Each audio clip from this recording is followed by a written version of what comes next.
Hello, A Bandit and John Bear. Thanks for coming. I will be right with you.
Hello, Nightwatch and Gerald.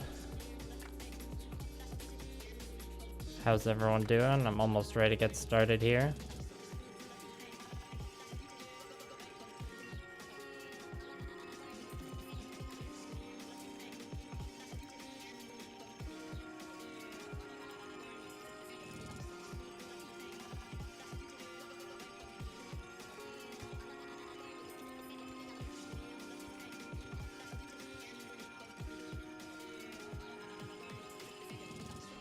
There's a bunch of birds chirping in the background. I don't know if y'all can hear it. Let me know how the mic volume is. I did a test. I think it turned out all right. So I mean, I'm not really doing much different. But there is a new, a very slightly changed stream overlay that you'll get to see in this one.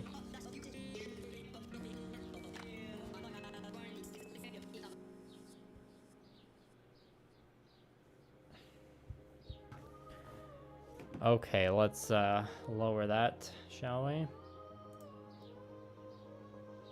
And I gotta make sure the chat box is working too. Let's see. Well, the chat box is still there. I'll just give it a minute, see if stuff starts showing up. In the meantime, we'll get things ready to paint.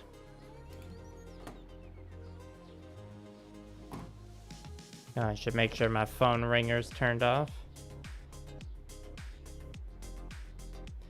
Sup, Dolfo? Okay, good. The chat box is working.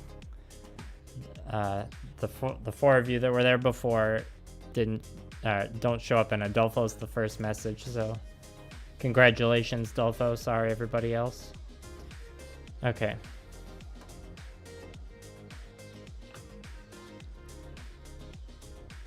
Yeah, I couldn't, I took away, or I moved it to just one super chat for two reasons. One being, I wanted the overlay, I made the overlay just slightly smaller, and then you can also see, I need to move my monitor a bit here. And then, so I made the, you can see on, either side of the webcam here, it goes straight to the edge of the overlay now. I made the overlay slightly narrower, and I felt like the text at the bottom was a bit too, I wanted the text to be a bit bigger, so I was like, and so that's one reason. And then another reason was that, just gonna have some water real quick.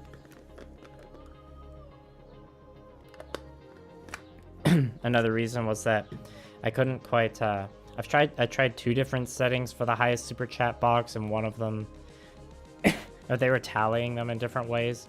One of them would be like every super chat, or it would only calculate for the super chats that session.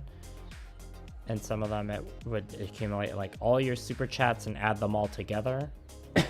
which isn't necessarily what I wanted. So with those two factors in mind, I cut it down to just one for latest super chat, and I got the text to be a bit bigger like I wanted to. So it's kind of closer in size to the text up top, and I kind of like the graphic design wise, I kind of like it a bit better now. And yet re-editing these streams into shorts, which I do sometimes, is a bit easier now because the overlay is just a little bit narrower, and that just gives me a bit more room to like move my hands around here for the painting footage. So yeah. Yeah, the chat box on stream, actually I did let me change one setting on that, maybe that'll.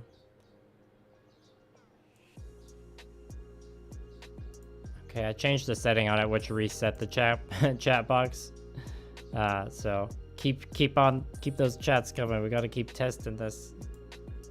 But no pressure. As always, lurking is allowed. Anyways, we're painting some minis today. They're Kitbashes. They'll be used as retinue models. Okay, let's adjust the focus point of the camera here.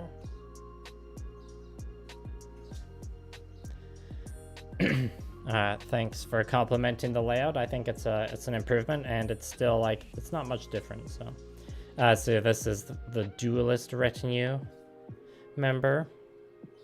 It's a kitbash of the bodies like from a crossbowman. The arms with the poofy sleeves and the hat are from the Ranger's kit, and then the sword, which was chopped off at the wrist, was from a Steel Legion model.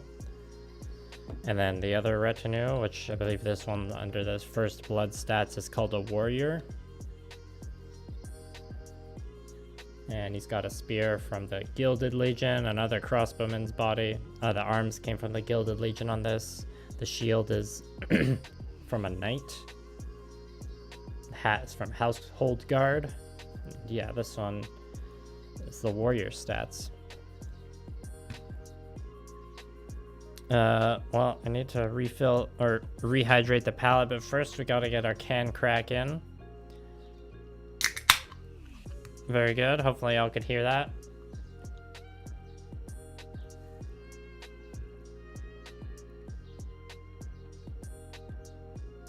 Just checking on the chat box. It's looking good. I want to move it over just one little notch. Okay, let's catch up on the chat here. 30-minute missions kits from Geralt. Nice. The Genesis kit, I'm not sure what that one is. India, Dolfo, thanks again for enjoying the layout. Nightwatch, you're welcome for the videos. Oh, you hand painted a gun for the first time. God, tell us about that. I hope it went well for you. Oh, it did turn out well. Okay, cool. And also, thank you, Enze, or NZ, however you say that. And yeah, Dolfo, I don't know if my describing of the kitbashes before answered your question or not, but they're from the company that makes them is Parabellum Wargames. The game is called Conquest. There's like two versions of it. There's Conquest Last Argument of Kings and Conquest First Blood. Most people just say it's Conquest though. Oh, and these are from the faction called 100 Kingdoms. But each of these minis individually has pieces from 3 different units. Because, you know, I love me some kit bashing. And the video, the next video that'll come out, well, I did record the kit bashing process for these. So get to see that, as well as some gunplay kit bashing when that video comes out, hopefully in a couple weeks. And I record the painting steps I was doing before this stream on these boys. I recorded that too, so. Oh, starting off with a strong burp one. And we got the Frontier Wargaming palette. The auxiliary palette, I suppose, if the Army Painter one is the main workhorse. Just slide this over a bit.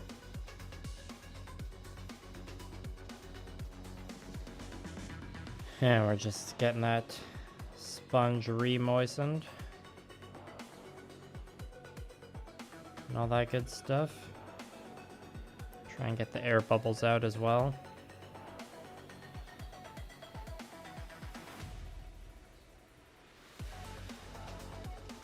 How was the mic volume on that burp? Was it like ear bleeding or was it like just right? It's hard to balance the mic gain when you're like doing regular talking, but then also doing loud burps, you know?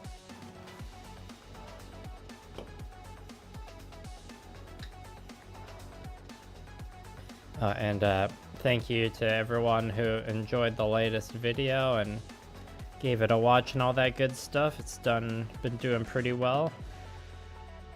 Just kind of what I expected, because it had been a while since I put out like a full Gundam or a full Gunpla build with ASMR and everything. Yeah, I appreciate it. Did I see the Elfrith 144 release? Yeah, I saw that like online and stuff. Actually, I went to my local plastic crack dealer today actually, and can anyone guess what kit I picked up? I did see the Elfrith but that's not the one I bought. NZ, have I ever had mold in my palette? There's one time recently where I thought I had mold, but I wasn't quite sure. But like I changed the sponge anyways, but I do have, and since then I've started putting pieces of copper in the palette. Like there's 2 pieces of copper wire just clipped and put into the palette right here. That helps. And also, actually I should put some on this after the stream. If you have like hydrogen peroxide, you can put a bit in. For a lot of people though, they just like wash with hot soap and water and like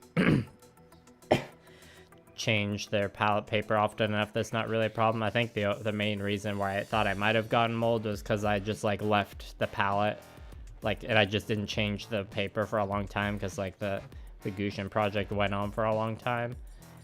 So the results of whether I got mold or not were, I guess, still inconclusive, but that was one where I like pushed it a bit and like probably should have changed the paper. But I like saving the wet palette paper after. Got a few here, I think I can show you actually. These are like fun to save, you know? I've got a little memento of palette paper. I should make sure, I need to remember to record this stream for a B-roll in the video. But yeah, these are like fun mementos. We got this one from the Gushin most recently. Ooh, what was this one for? Oh, this one was when I was finishing up Vidarbatos. Obviously, Vidarbatos, I had a few palettes I used before this, because that project lasted a year plus, or it's about a year.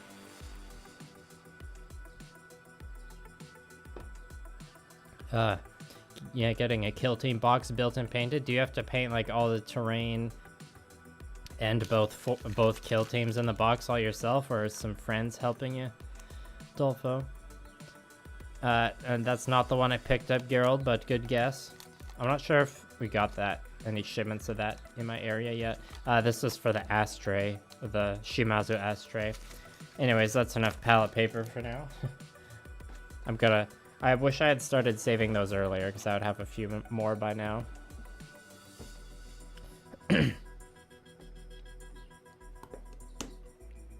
We actually just have a little bit more washing to do before I use the palette.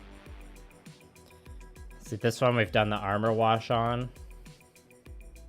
And I feel like putting it on the red on the pants here was a mistake, so that's why I only did it on one leg, so we're gonna paint over that. And this one, the armor wash hasn't been done, but the white contrast apothecary white's been done. Burp 2. Yeah, so this one still needs armor wash, so I guess we'll start with that. So you're doing it all yourself? Yeah, no, if you got the airbrush, you definitely got to utilize that. That's like, the airbrush is very like, yeah, for gunplay, you could argue that the airbrush is like kind of essential. And for mini painting, it's less essential, but it's such a powerful tool when it comes to like getting stuff done fast, especially like if I'm assuming your kill team stuff has a decent amount of terrain you need to paint up too. Which box do you have? Is it the Is it the one with the Kroot and the Imperial boarding boys or something?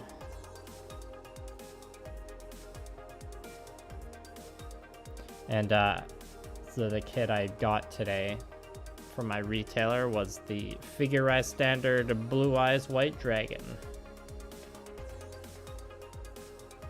And it looks like it's gonna be a nice, big, beautiful dragon boy.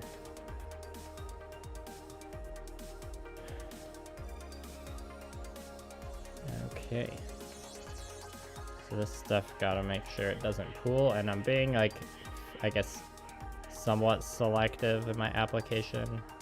Like the borders with the red and the white, gotta avoid hitting.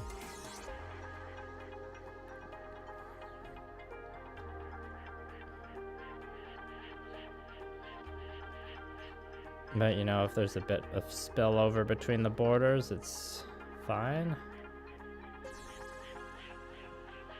Because we're still, this is like we're just eking past the base coating stage now, so there'll be plenty of time to clean up mistakes. And for sections like this on the armor, it's kind of like black lining in a way. I guess we're getting like a bit of an overall darker stain. And this spear here, this end of the spear is actually the tip of a knight lance that I cut off and put on the back of the spear. And the spear used to be longer. I shortened it a bit just to help differentiate it within the army, because there's some halberd wielding boys that look similar to this guy, and he's not part of that unit, so I want him to stand out a bit more. And you know, it's like a unique kind of command model that accompanies the warlord. So that would be cool if he had a unique, like, double-ended spear, because he's a fancy special boy.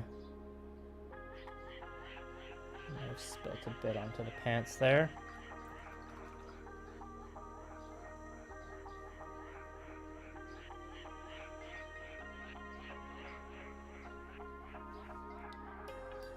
Because I need to work fast with this stuff and make sure it doesn't like dry into a visible line on a flat surface or pool anywhere. I'll have to catch up on the chat after I just get the coverage here.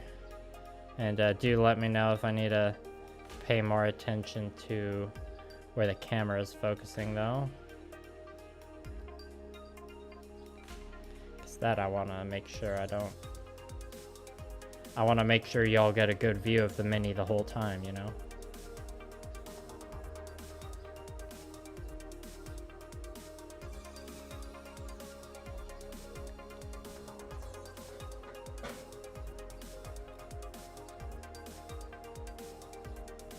Yeah, we're already having... There's a couple pooling issues on the chest plate here. Maybe I can wipe them away. Might just have to fix that with some reapplied bronze later.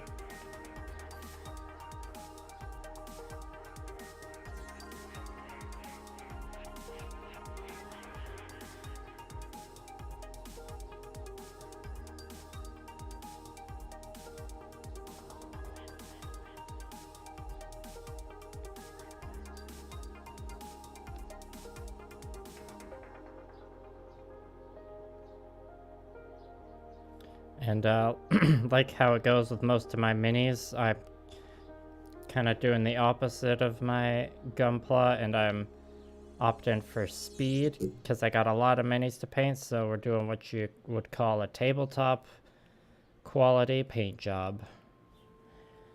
As in, it just needs to look good enough from, you know, when you're gaming on the tabletop or whatever.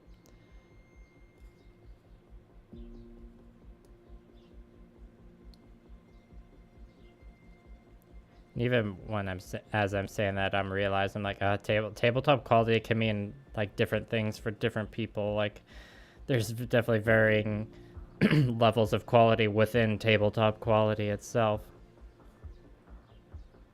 But you know, there's no wrong way to paint a mini, really. You just paint it however you like. It's the exact amount of effort that you mean to put into it.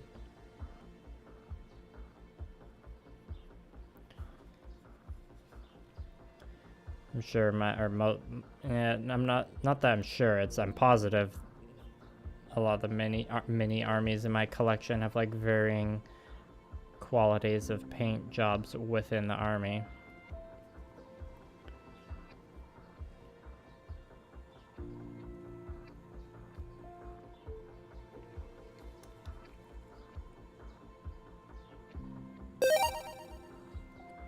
Oh, hey, thanks for the super chat, Dolfo. Just gotta see your name in that box, don't you? Appreciate it. You never know what to put in a super chat. Yeah, that's fair.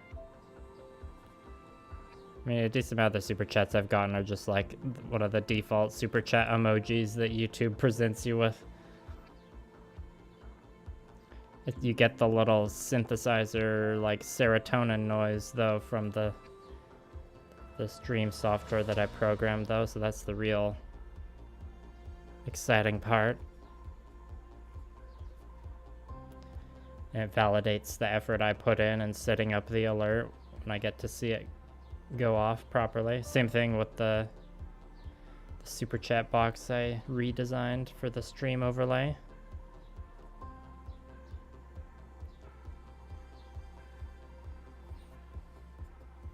And this P3 armor wash is gonna make everything look pretty shiny, but that'll go away by the end. I generally, or like almost all my minis, get matte varnish at the end. Sometimes I experiment with like having certain sections be gloss, but I haven't done that with minis in a while.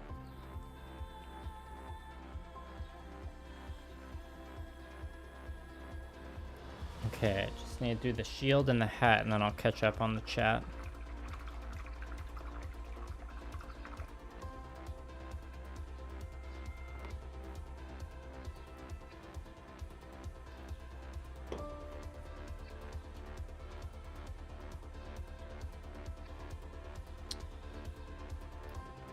Okay, let's do... Okay, and the shield's gonna be pretty basic. I don't want to stain it too much, but I kind of just have to go evenly along it here, and then just the important part is to get it into that crack where the red is. But on these large flat surfaces like this, you gotta be pretty mindful of it pooling, or just like leaving really noticeable streaks. I can't. Sometimes the streaks can like have a certain appeal to them.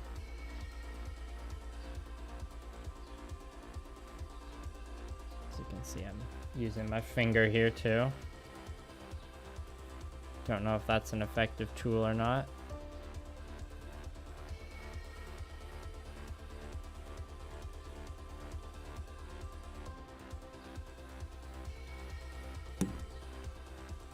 Sorry, I bumped the mic with my brush there. Yeah, so we're having some problems.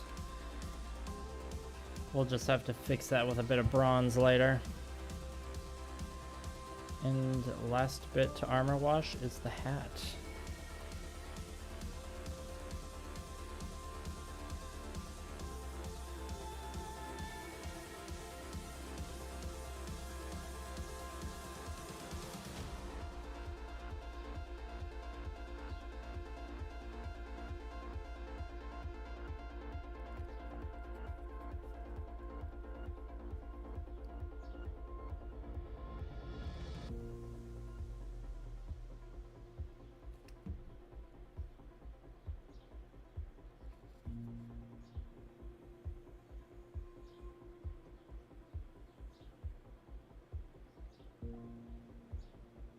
Yeah, maybe the next step I'll do before I get too deep into working on the reds is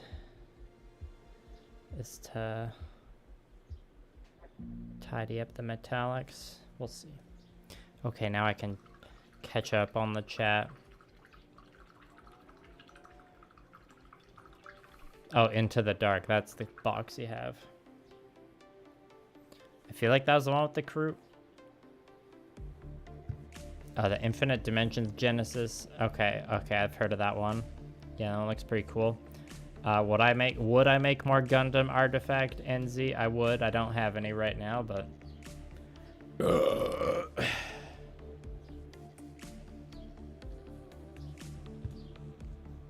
Burp 3. How did I start doing the Parabellum minis?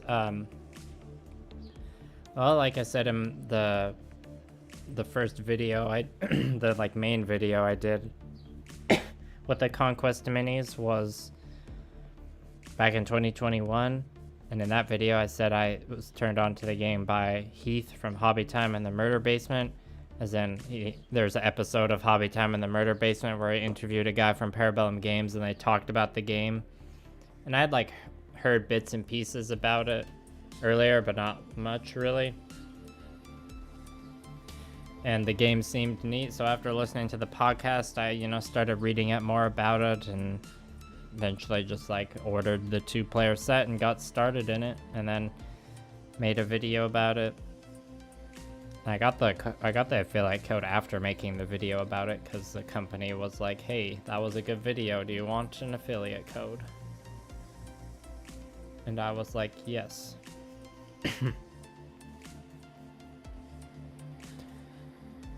Oh, there's the super chat. Yeah, I saw the super chat come up on the YouTube screen.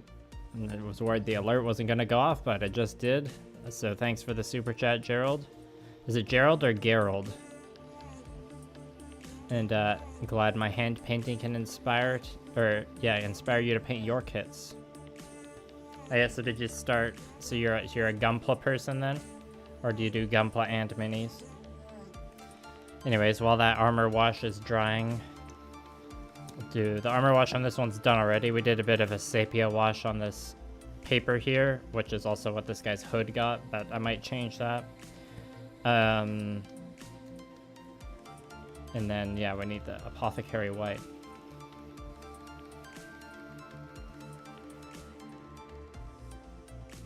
Okay, see ya, Dolfo. Sorry, I missed that message earlier. And yeah, I did answer the Gundam artifact question. I can see myself doing another one of those eventually, but no current plans. Like I said in the Nightingale video, it was a bit of a nightmare to assemble, so if I do more of them, I would want to try one of the more recent ones to see if the assembly process got any better, you know?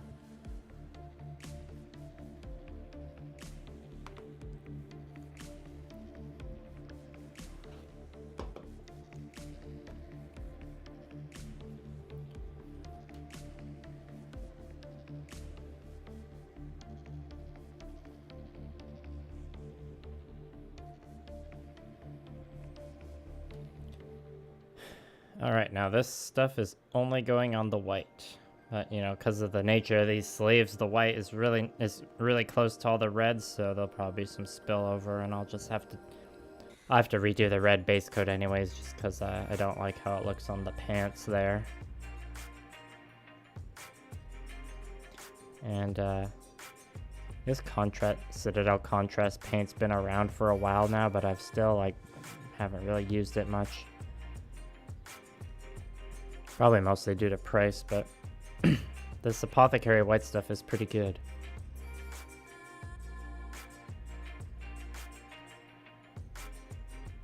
It's like after the main release cycle of contrast paint was done the first time, it seemed like the word on the street was apothecary white was one of the better paints, so I picked that one up.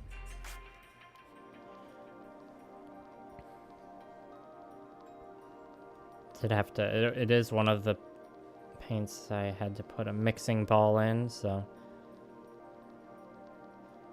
important thing to know perhaps if you're considering getting it. And now this feather on top is just the exact kind of texture that's asking for contrast paint. Beauty.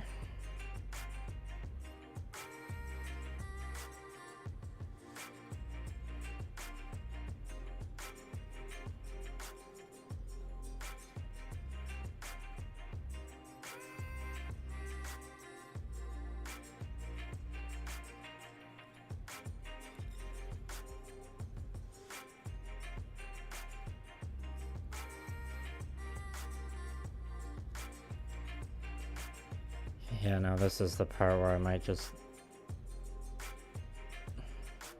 Maybe I'll switch to a smaller brush. Probably a good idea. Alright, see you, Gerald. Ah, that sounds like a fun time in the 90s. Gundam, Patlabor, and Godzilla. I've only seen one of the Patlabor movies. Should probably watch more of them.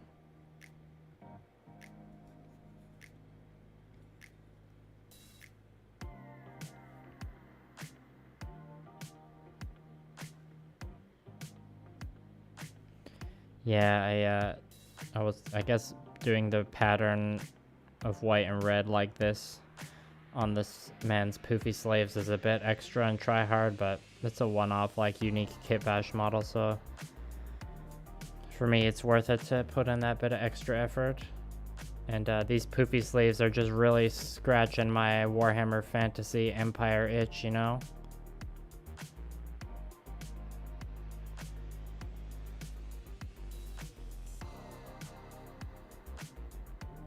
Try and get some of the excess that's pooling up there, but I don't know. Probably I just have to clean that up later.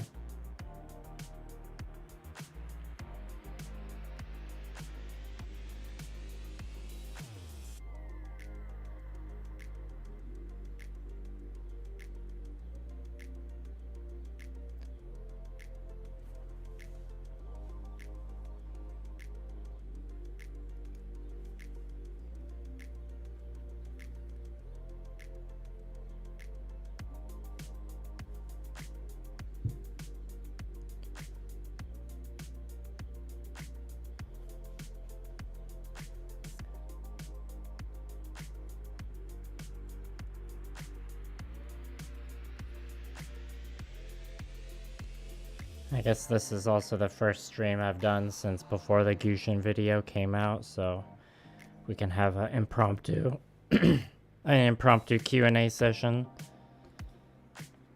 If anyone has anything they wanted to ask me about that.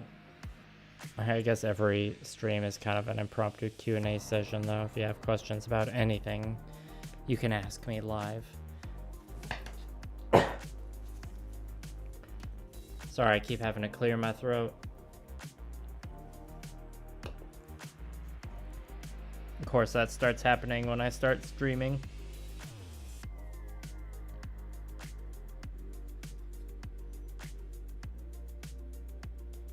Alright, I think we got all the parts on this slave.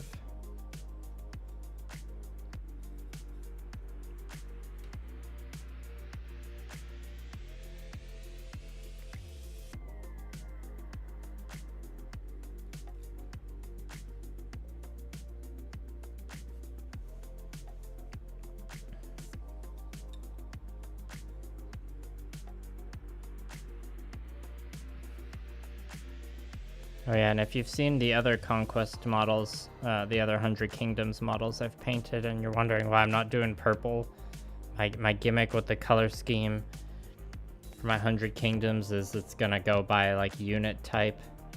So in conquest there's medium, heavy, and light units. And so the Steel Legion I painted, they're the purple for their unit represents them being a heavy unit, so the like model color bronze and the white and browns are gonna remain the same across all the units, and then the main color will change depending. So my men-at-arms are a medium unit, so they're gonna, instead of purple, they're gonna have blue. Burp 4. And then my Imperial Ranger Corps are a light unit, so they're gonna have green instead of purple or blue. And these retinue models slash officers and units slash my like warlords characters and all that are gonna have red because they're the like fancy like leader models. So, and I don't know, red seems fitting for them.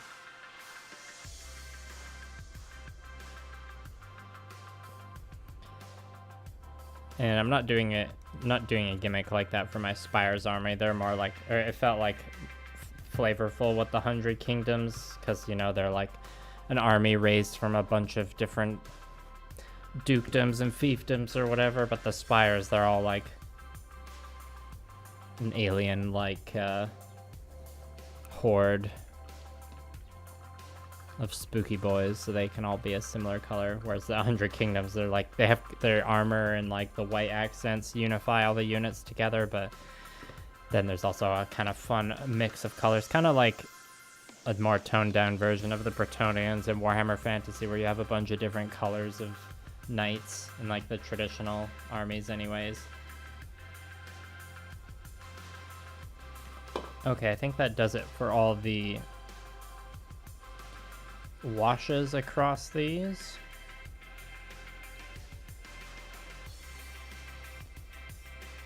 And I'm pretty happy with how the face came out on this guy. I'm usually feel like I'm pretty bad at painting mini faces, but this is like, every once in a while I paint one where I'm like, hey, the eyes aren't crossed, it looks decent. I could clean up some of the wash messiness on the armor with the bronze color right now, but I think I'll do that closer to the end because I might mess up a few more times with the other colors. This guy's face I had a bit more of a hard time with, but I still think it's like definitely good enough. So I think next, well, let's see what's still wet on the palette. That'll determine what we paint next.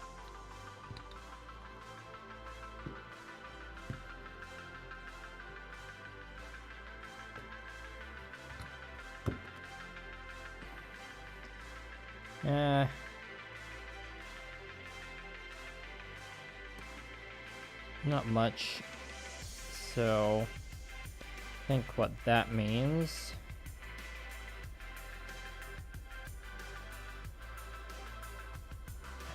I should go by order of difficulty in terms of where things are. So I think let's work on the browns and finish up the leather bits.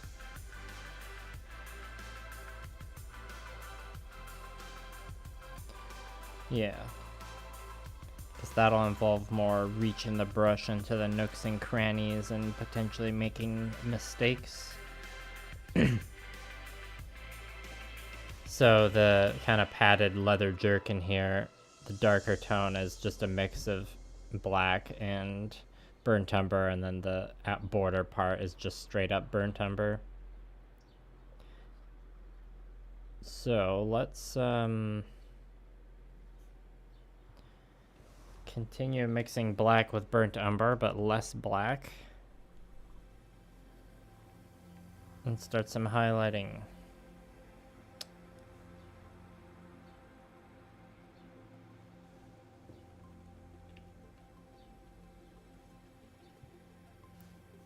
I'm using my haggard brushes right now,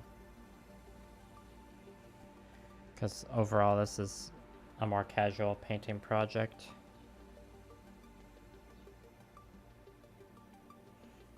But I was thinking of maybe doing some freehand on the shield on this guy, so I might get out one of the nicer brushes for that later, because these haggard brushes are a bit haggard, you know?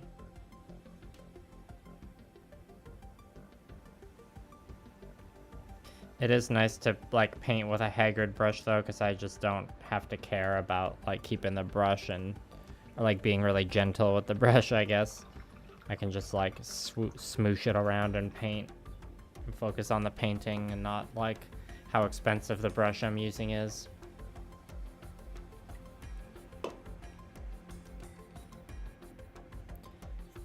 I mean, the way I describe that makes it sound like I'm treating my brushes harsher than I actually am. Like,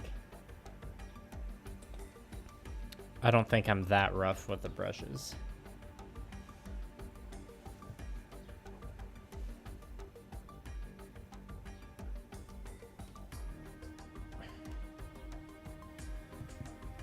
Okay. I just have some slightly darkened brown here.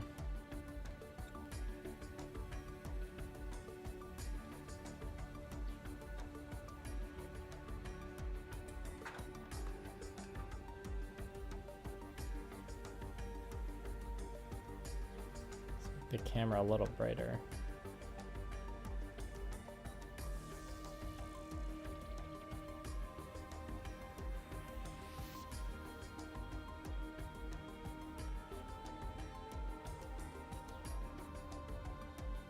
And here I'm just doing basic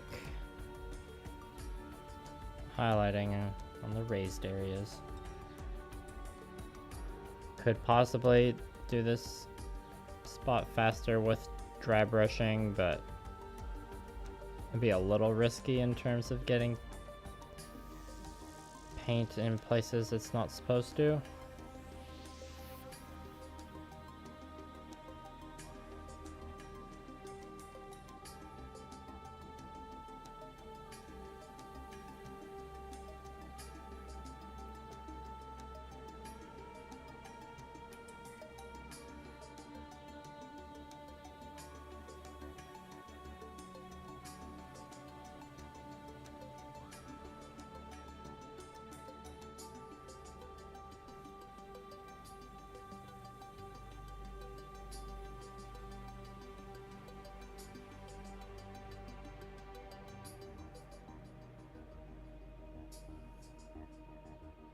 Oh boy, camera's getting a little laggy.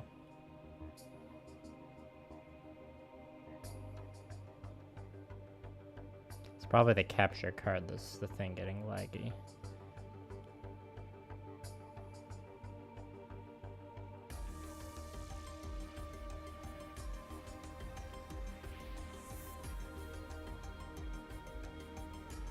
Okay, well, let's turn the camera on and off.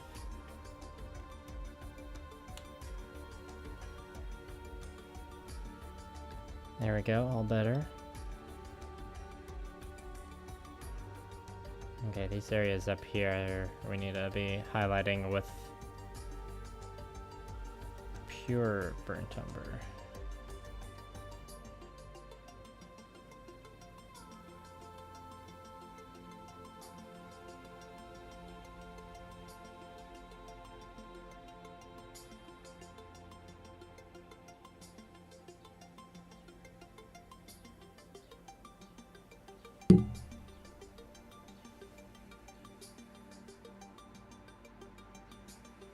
Alright, now on the boots.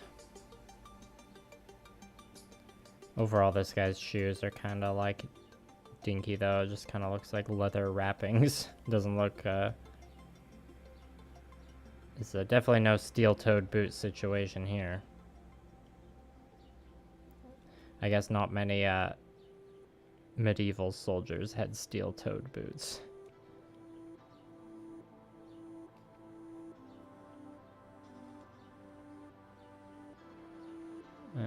Mixed feelings on how this looks, actually.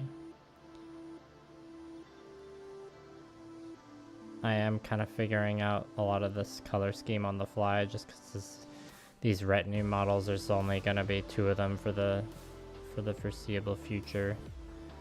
So it's taking a bit of a chance to just figure things out. They share parts from other model kits, or from other units in the army that aren't painted yet, so I can work some of the kinks out now. Okay, that doesn't look too bad. I think what I need to do is get a lighter color to pick out the string on the boot. Perhaps do a bit more highlighting eventually.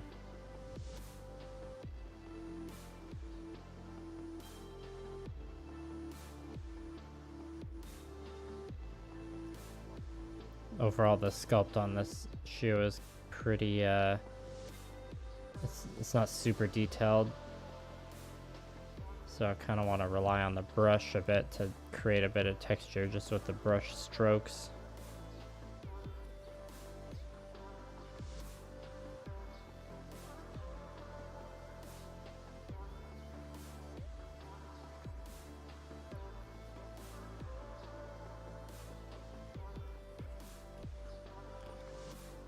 If anyone in the chat is looking for more Gunpla content after this stream, the new Plamo Therapist put out like a nice little like 4-minute build montage video today, but I had some very enjoyable, groovy. It was like a clack music video. I don't know how to describe it.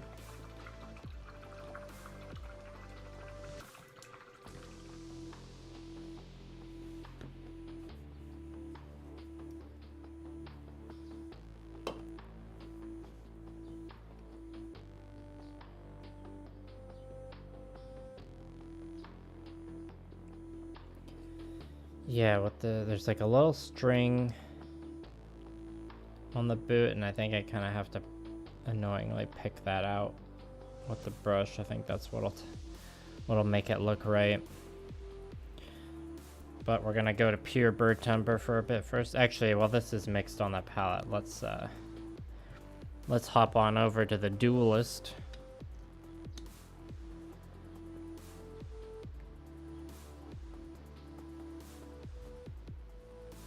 Does anyone else work on any kind of model tonight? On this fine Friday evening? It's Friday evening for me anyways.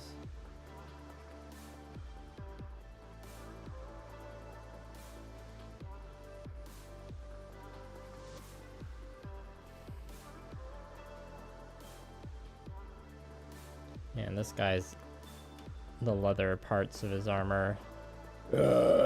Burp 5. The leather parts on this guy's armor don't look the same. I could have like painted this to not look like leather too, but yeah, I wanted him to still be somewhat cohesive with the spear guy.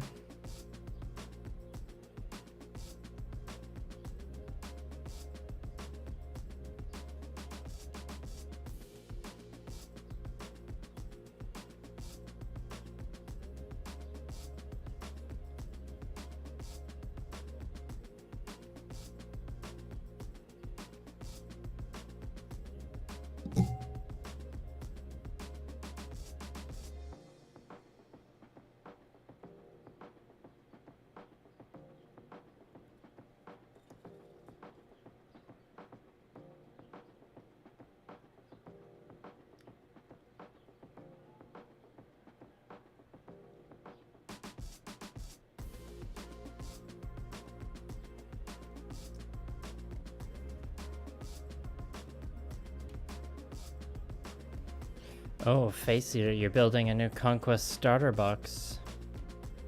Oh, the mountain Yachtnar needs lots of gap filling? Oh, that's annoying.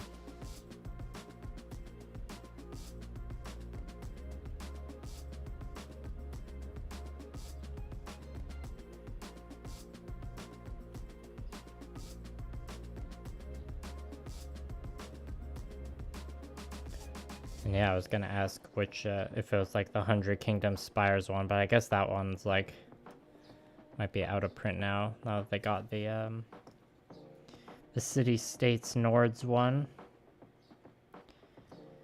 Okay, now this guy's glove. Gonna mix some even darker brown just to tidy up the areas that got a little bit of that apothecary white on it.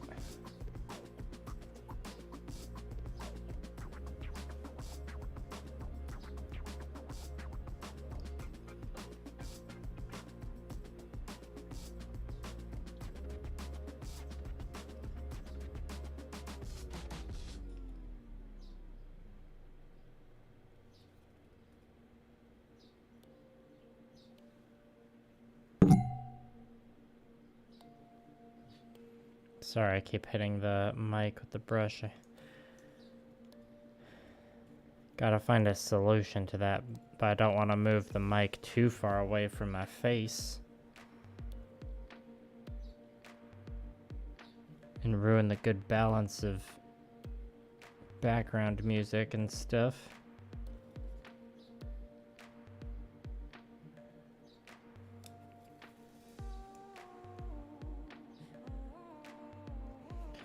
Okay, now switch to the more brown.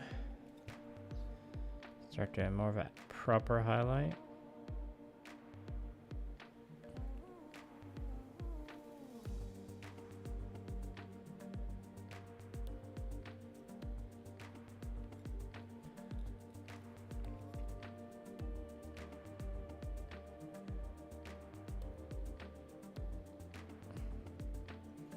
And between, if anyone's wondering, between these two retinue models, I definitely think the sword one is a lot cooler.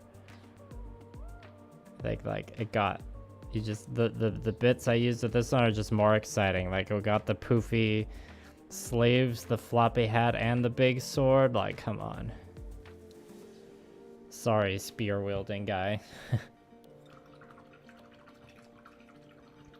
You're still in fill important battlefield role though. You still bring the warlord up to a tier 2 and bonus.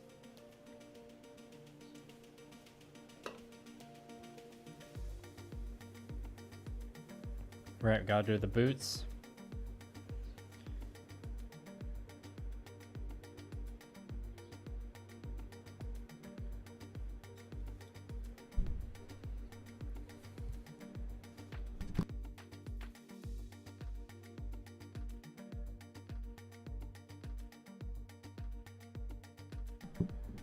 Okay, I am trying to just move the mic a bit further away now. And hopefully it still sounds fine. Y'all let me know. And hopefully I hit it less with my brush.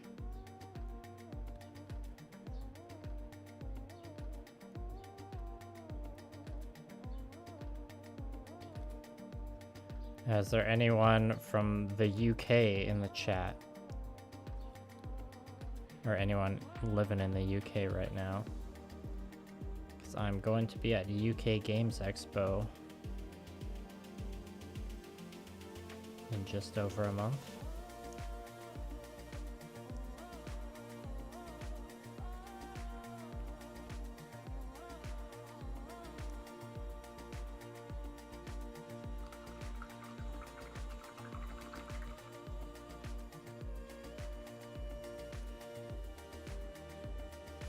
We already got a bit of this slightly darkened burnt umber here, so I'm just gonna keep highlighting the darker leather sections before I go and tidy up the rim section.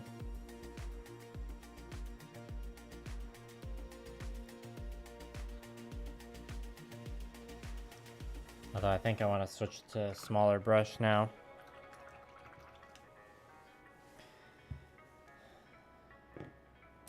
But the question is which. I've got some small brushes here, but one of them is too small, and then the other one is not. It's like in too sorry of a state to be usable, I think. So I'm gonna break into the nice brushes here. And I think we'll use this one. When I say nice brushes, I just mean like the one, like not all of them are super nice. There's only a couple like artist quality sables or whatever. Some of them are in the nice drawer just because it's like, oh, they're not as haggard as the other ones, but they still like hold a decent enough tip.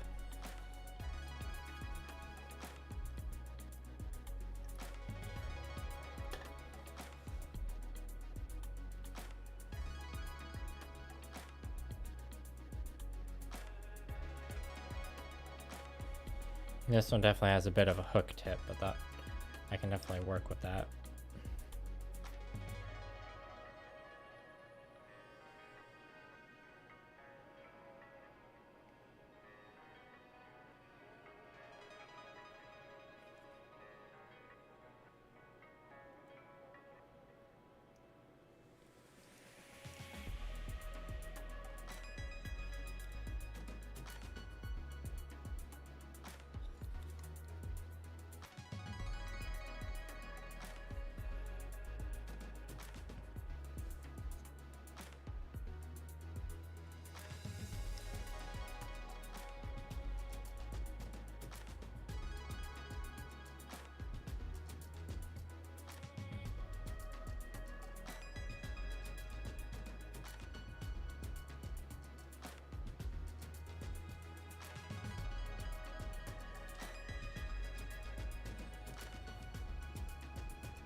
Alright, let's pop over to the sword boy for a minute. Or the spear boy.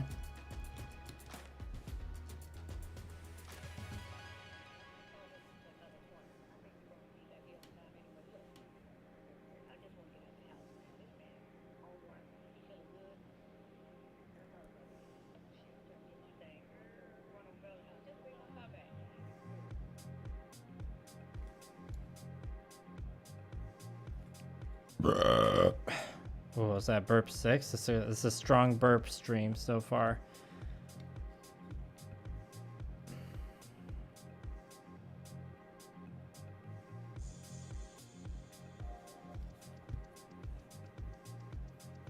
Okay, I think it's time to go to pure burnt umber now.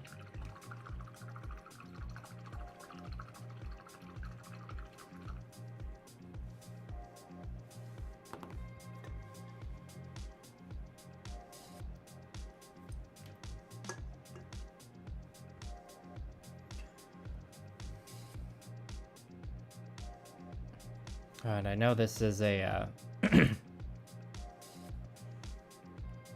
mini painting stream, not gunpla. But if anyone was on the fence about watching Witch from Mercury before, when, like in the first season, I can tell you from watching, was it the third? We're on the fourth episode of season 2 is coming out, like Sunday in Japan or Saturday in Japan. Season 2 has really been ramping things up, and I've been enjoying it a lot. It's very good, so highly recommend. Has a bit of a slow start in the first season, but I've been quite enjoying it, especially since like the last few episodes of the first season is when it really started ramping up.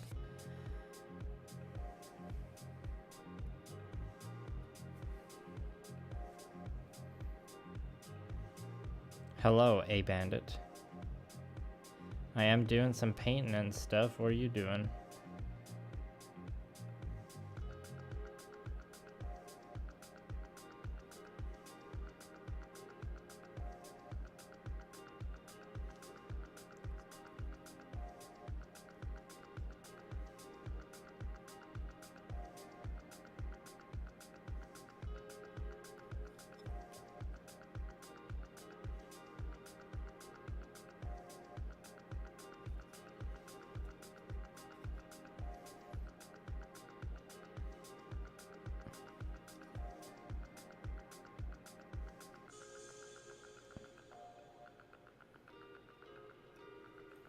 Yeah, some of this mercenary crossbowman body that was used in this Kitbash, it's got some kind of funky details in the sculpt on the side here. I'm like, what's supposed to be a belt and what isn't, you know?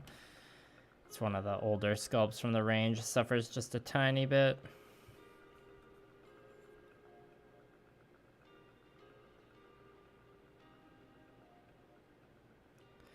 But I can forgive that.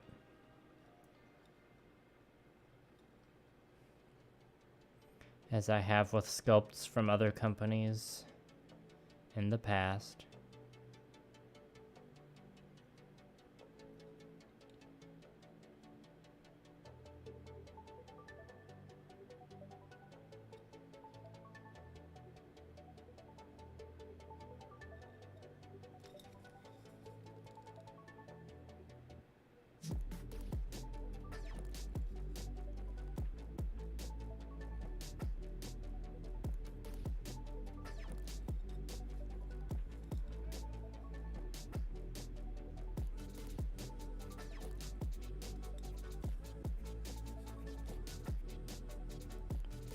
Hopefully I managed to keep things in focus for y'all.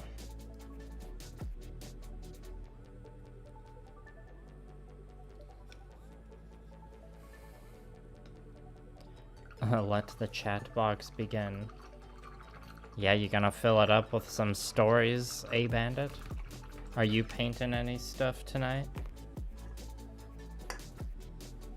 Oh dear, I'm out of conch. Okay, let's take this pure burnt umber and do one last highlight on the darker sections. See how that looks.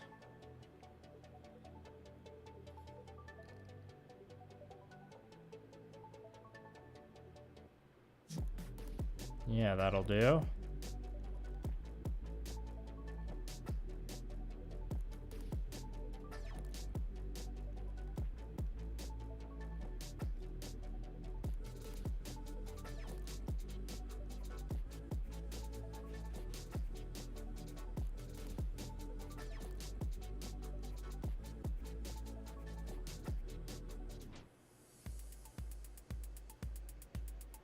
tiny mistake. I need to mop up there.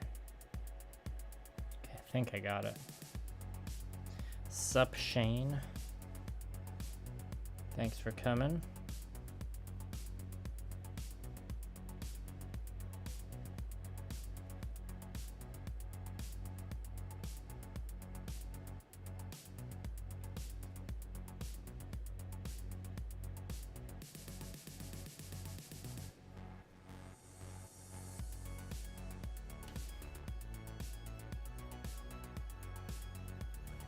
Yeah, and I think the areas like up on the collar up here, I don't know if much needs to be done to them. The wash probably did all the shading we need up there. It's a pretty minor area.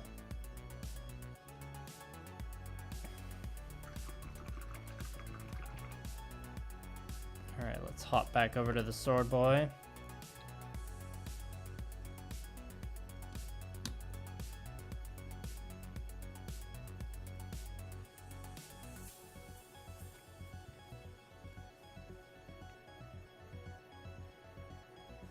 Now, is anyone in the chat or has been a War Machine and Hordes player?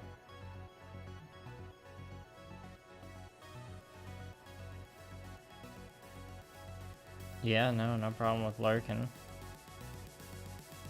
Lurk away.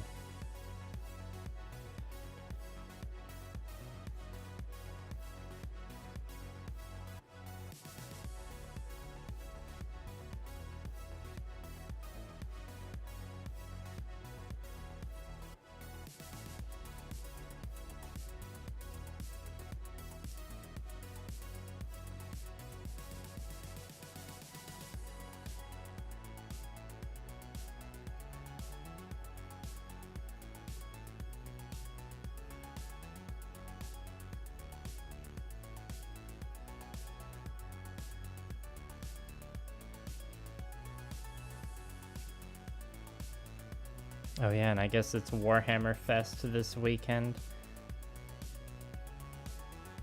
Perhaps I'm subconsciously painting one of their competitors' minis in protest, but I mean, I'm interested in seeing what they're gonna reveal for the old world on Sunday. I do like the Lizardman minis that are coming out.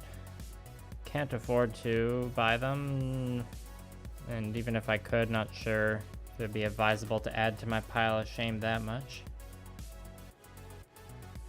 And also saying a competitor to Games Workshop is funny because it's like they're so much bigger than like almost every other game company. It's like, yeah, there's competition with them, but like it's heavily in Games Workshop's favor in most cases.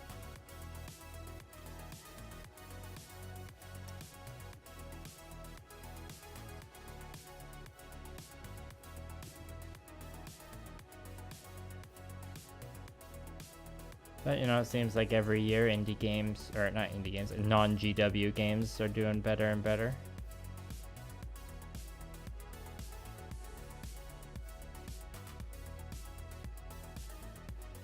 Which you'll love to see, of course.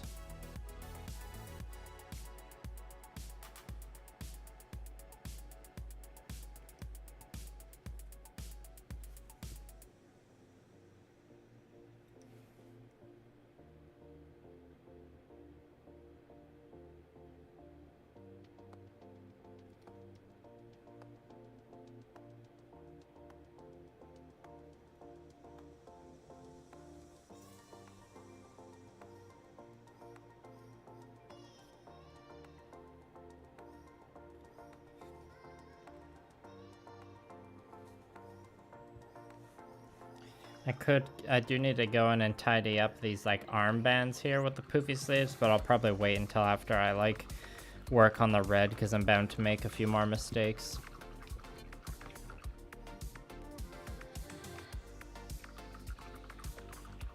Wow, Face Eater, you knocked them off your desk and the resin didn't break. You must be getting some of the newly formulated resin, the stuff that looks like a bit like a darker gray.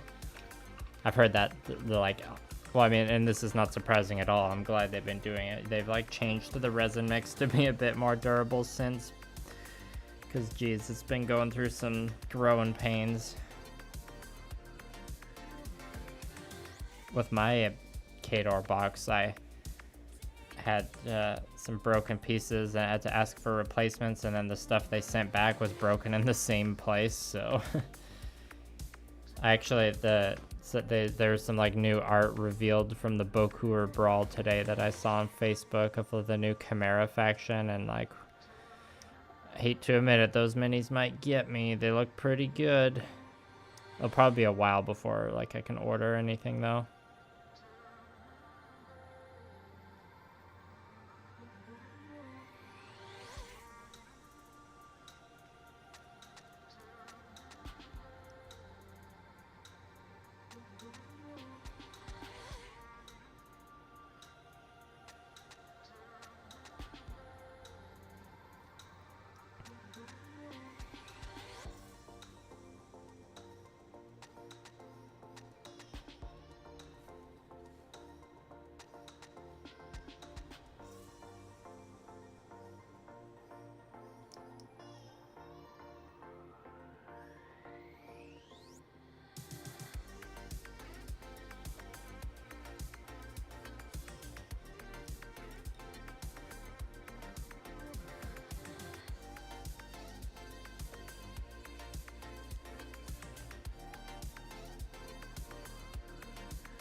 All right.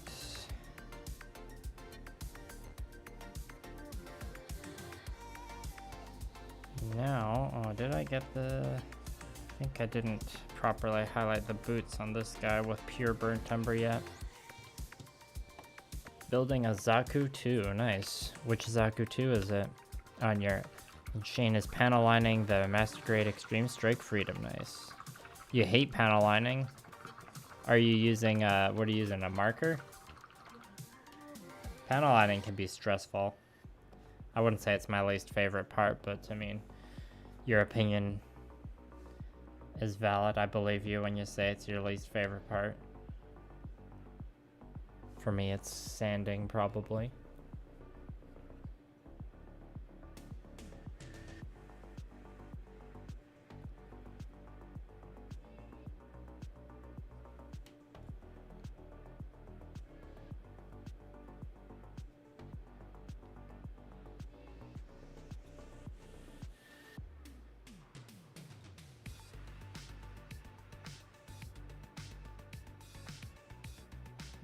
It's a little too runny.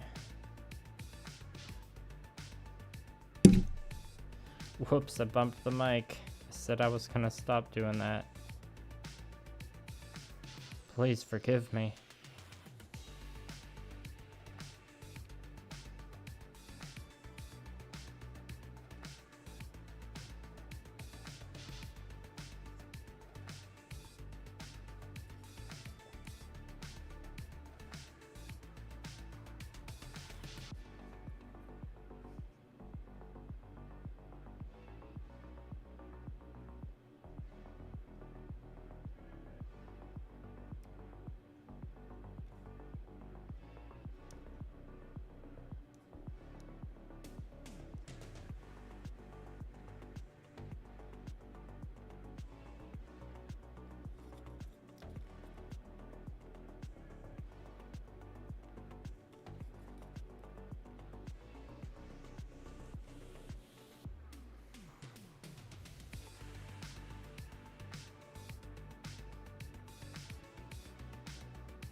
Okay, now we're gonna mix in some pale sand to finish off the brown, but only the lighter sections, so it shouldn't take too long. Multi-black weathering wash. Okay, I see. Yeah, I've heard I've experienced and heard of people having problems with the enamel panel liner melting plastic or paint and stuff like that. Pale sand.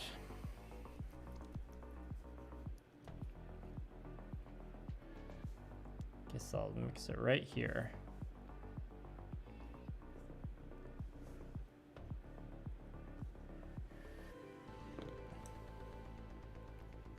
Yeah, I haven't used my markers in a while. Let's use this to mix.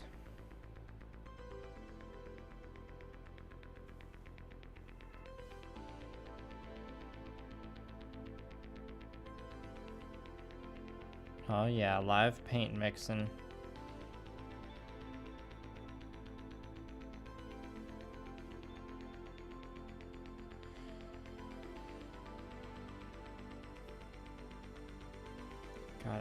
Don't want it to be too bright.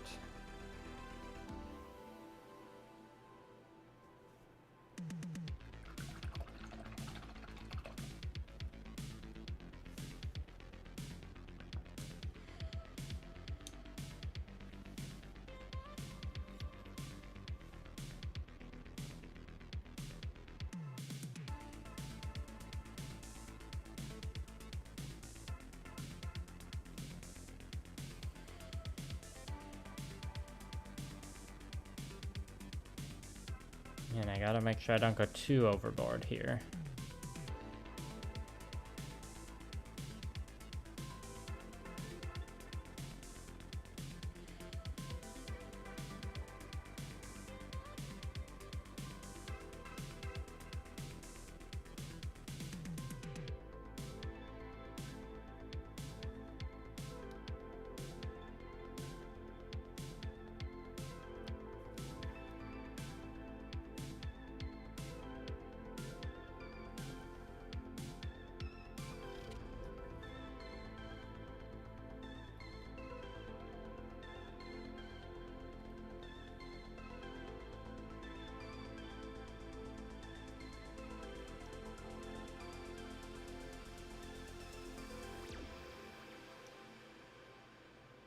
Yeah, that's looking decent.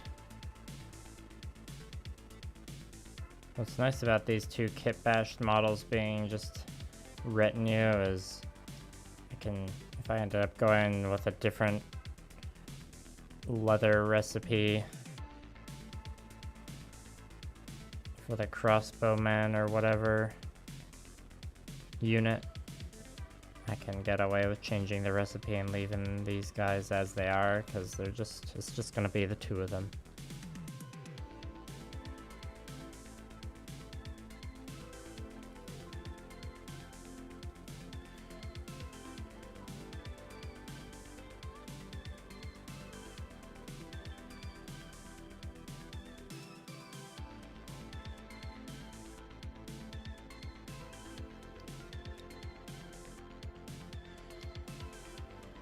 Alright, that pretty much does it.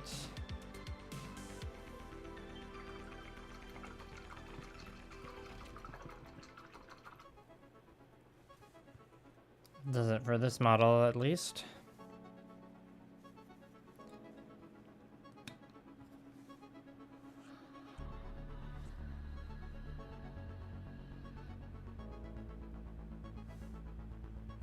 Don't worry, once this brown is done, we'll be moving on to a much more exciting color.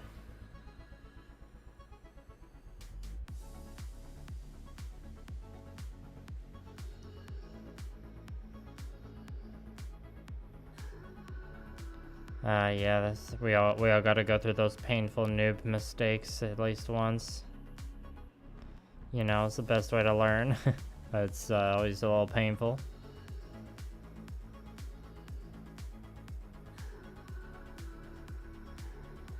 There's some kits when I look back in hindsight where I'm like, I'm surprised I didn't have more issues with stuff melting, like from putting straight up enamel panel liner onto plastic and all that junk.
think I got all the leather.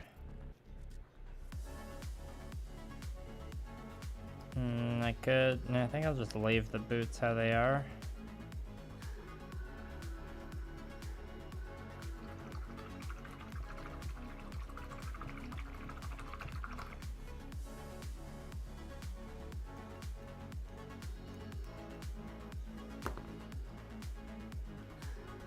Not sure how I feel about the color on his little knee pads there, but that's probably something I'll deal with later.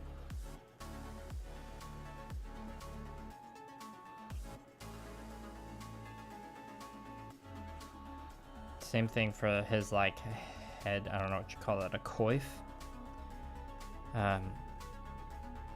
So we're going to do the red next, which take up a decent chunk of time, and it's red, which is always a fun color to paint and experience.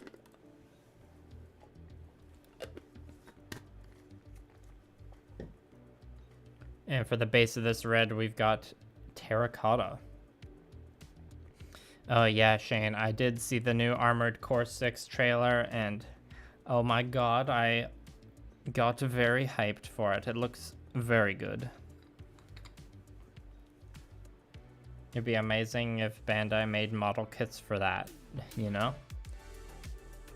But even if they don't, I'm sure that game will be a fun time. I don't know if I'm personally going to play it. I haven't been playing much games lately, as much as I'd like to.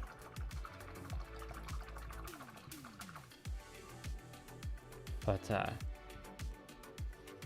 the gameplay trailer looked quite good, and you know, if I never play it, I'm sure I'll get a decent amount of enjoyment just experiencing other people play it online.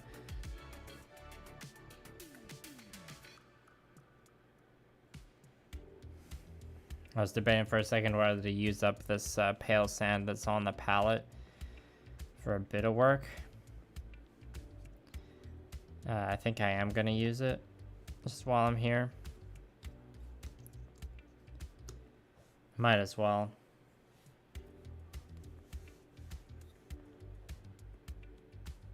Yeah, I've seen the Kotobukiya ones. They are hard to come by.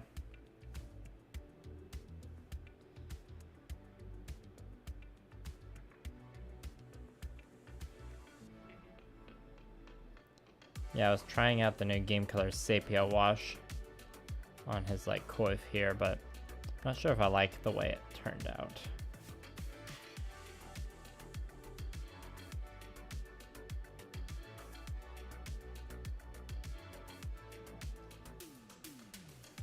I think let's just mix a little bit in with the pale sand that's here. So it doesn't stand out too much, this new layer that I'm putting on. Yeah, I mean, part of me is like, the part of me that wants to play it is like fighting with the part of me that knows. It's like, you don't got time for this. It's like one of those games where you know you just want to set aside a whole weekend for it at the very least.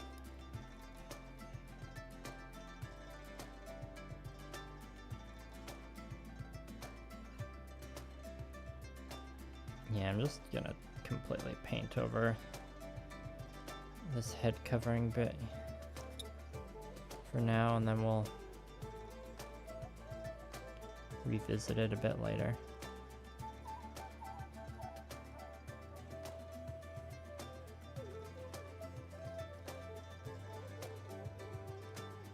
Bit of an awkward spot to try and paint in, but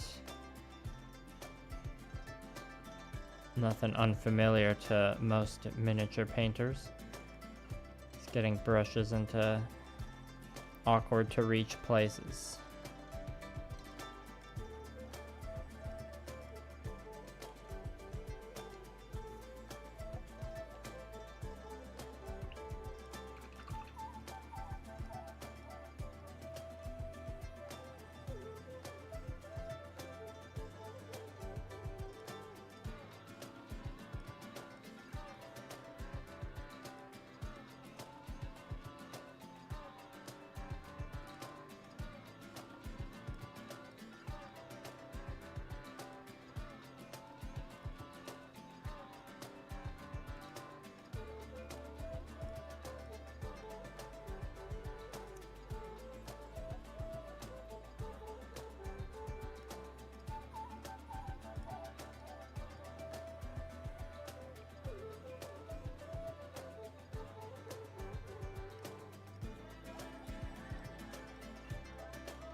Missed one little spot in there.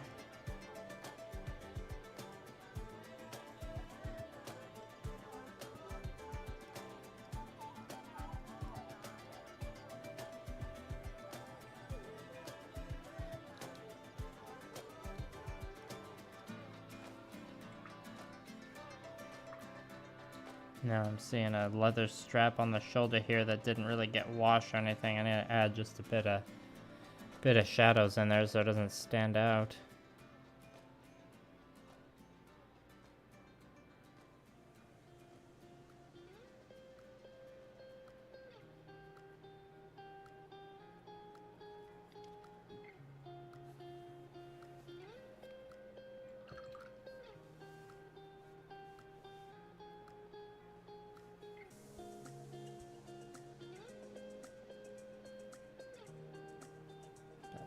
Paint is too thin.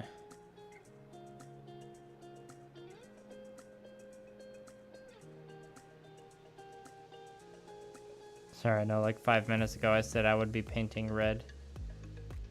I gotta use up the paint that's on the palette. I'm sorry, I got distracted.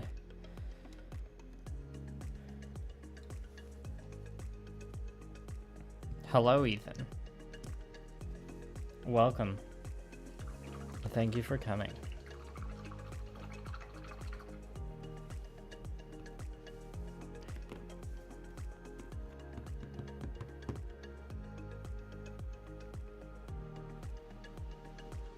Yeah, see now, I'm gonna take this pale sand and put it onto the, actually I think I should use a different brush.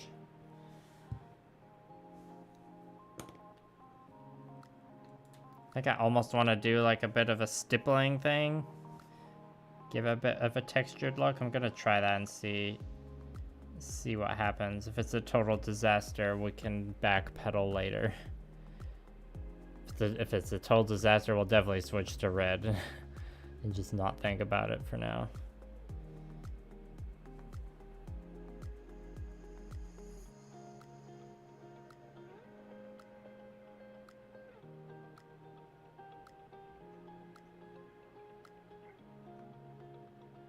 Because, you know, it's like, you know, it can have like a tattered old paper look. If I do this stippling, perhaps. Looks pretty bright on the camera. I don't know how well you can tell.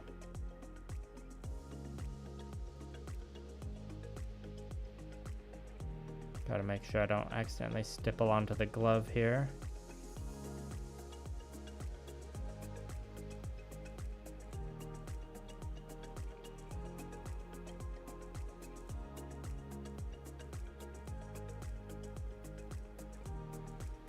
Okay, I think this is working actually.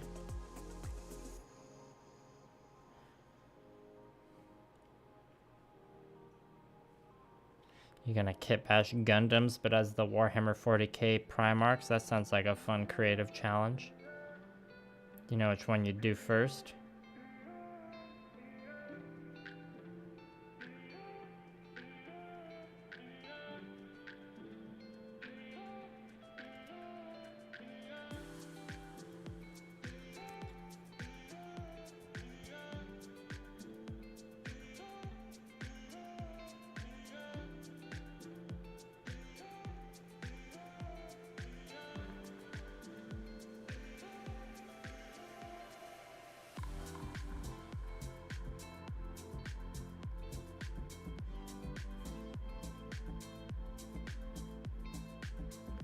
I think this, now that I'm seeing more of the stippling, it looks like what I'm stippling on now is too bright, so I'm gonna stipple it down a little bit. It definitely is achieving that tattered parchment look though. When it comes to the side bits, I'm kind of just dry brushing.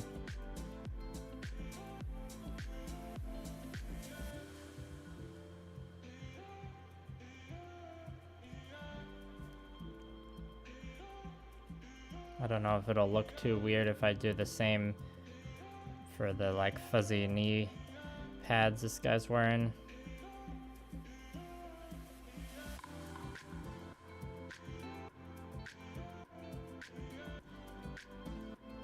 back of the scroll is a bit less important, so be a bit more hasty with it. Just do kind of a dry brush instead of a stipple.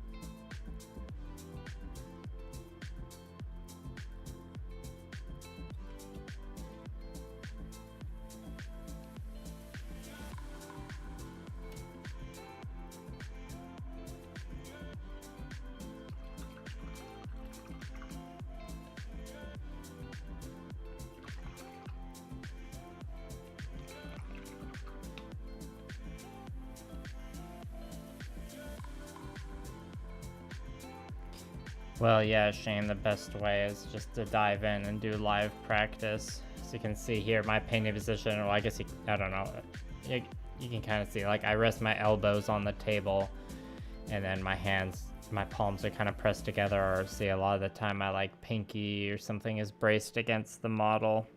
Getting one of these painting handles, or just, like, anything to, like, you know, like a pill bottle, you could put sticky tack on top and then stick the mini to that. Those help a lot. But I know some people prefer a different painting posture, more like lean back and painting like this.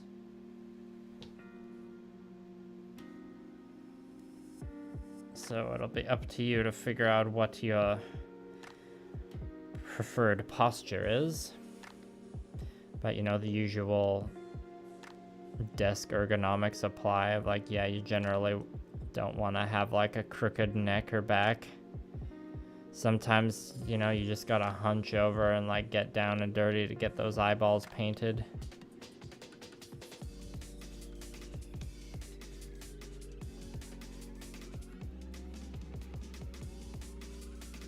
Any kind of activity, if you do it for many hours at a desk, it's inevitable your back will get sore and you'll have to take the appropriate steps to remedy that.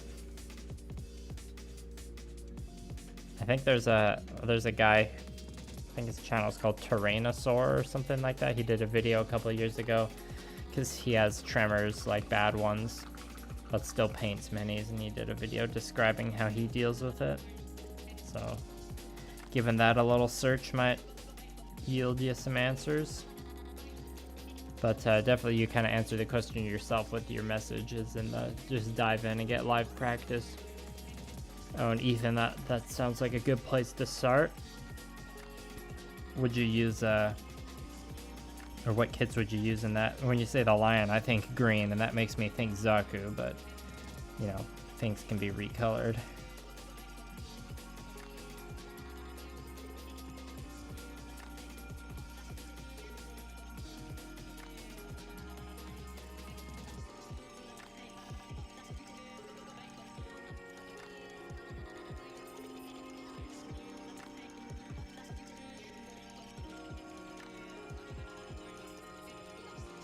Now I'm doing a bit more of a highlighty stipple.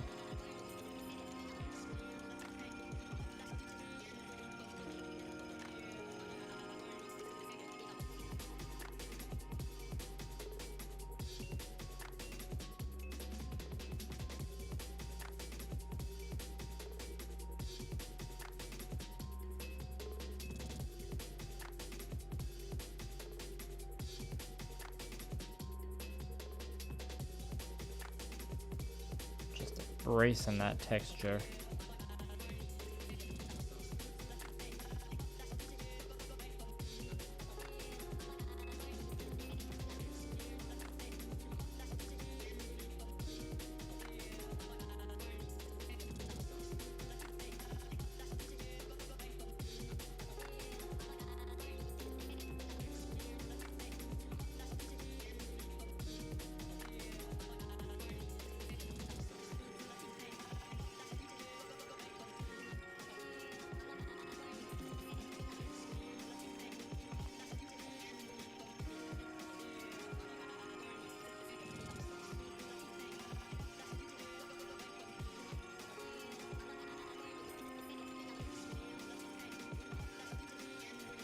Yeah, it looks Something looks a little off.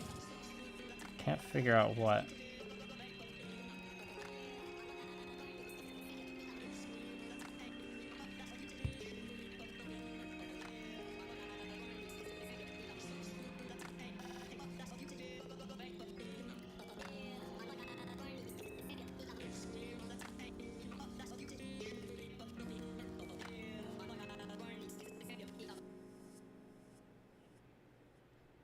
Perhaps I need to give it a different wash.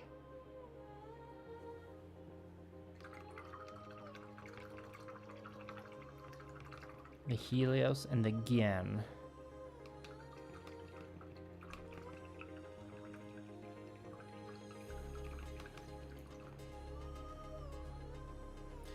Yes, the concept phase. This always takes longer than you think.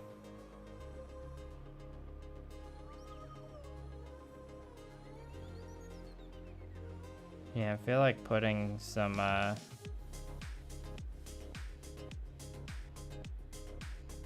Army Painter strong tone over the parchment might, or maybe the soft tone.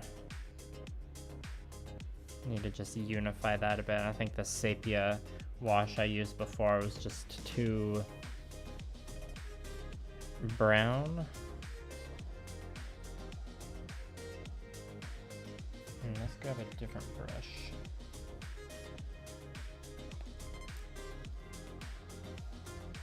While we got the paint that's wet on the palette here,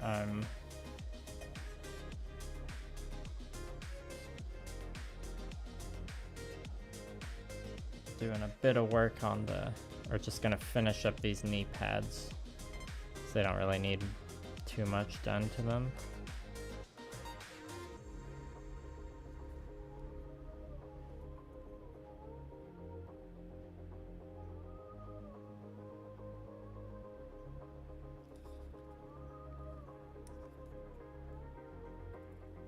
Might be best off just leaving them.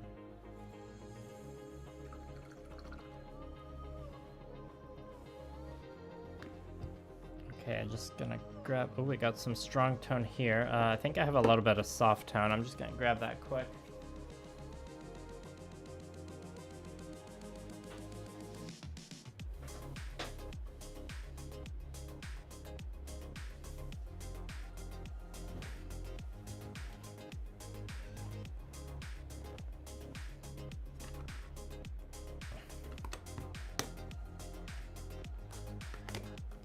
Okay, I'm gonna do red after this, promise.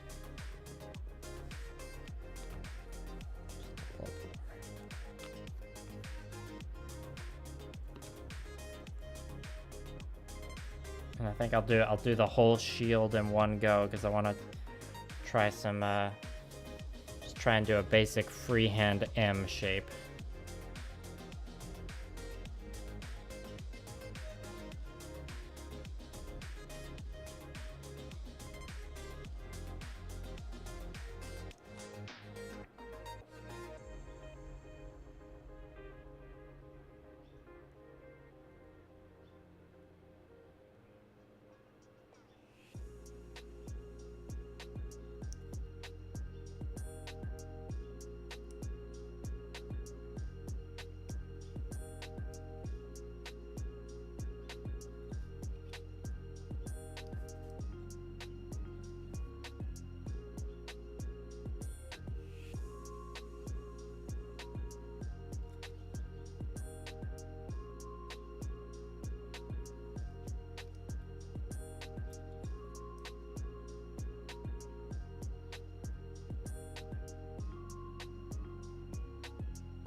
Okay, we'll just have to let that dry and come back to it later, possibly off stream.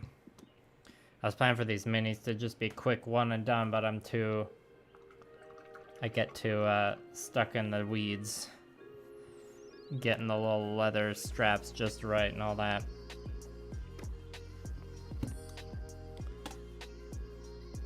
Where's the terracotta at?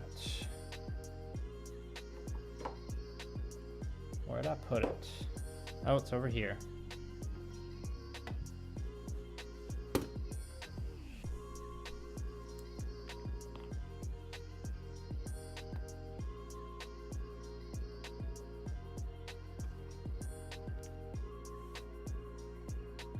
Oh, and I thought I had the Naphthol red light, but it's just off to the side here.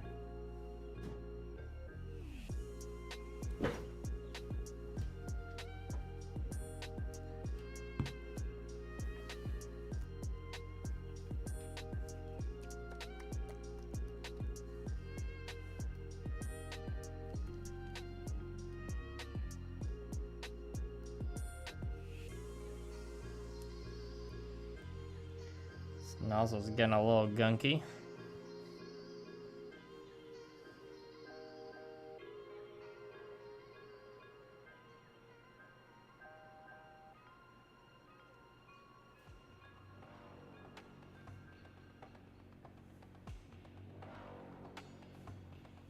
Start off with a little there because it's pretty strong stuff.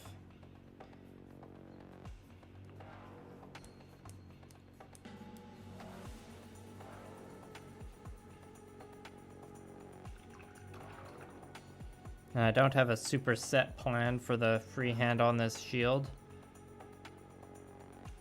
Familiar story. Other than I want to try and paint in an M.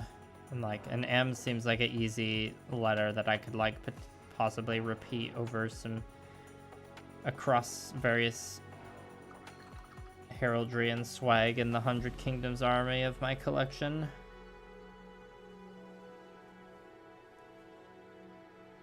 So we're just darkening down this with the terracotta a little bit.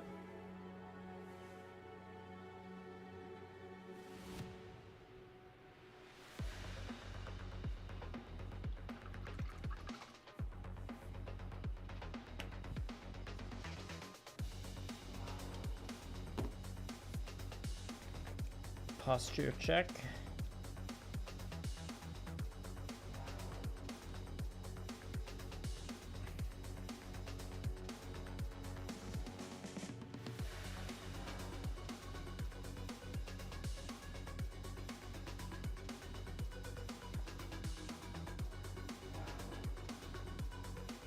Now this shield does have this, you know, ridge down the middle, which could be a kind of shape to divide up some heraldry or a pattern, perhaps.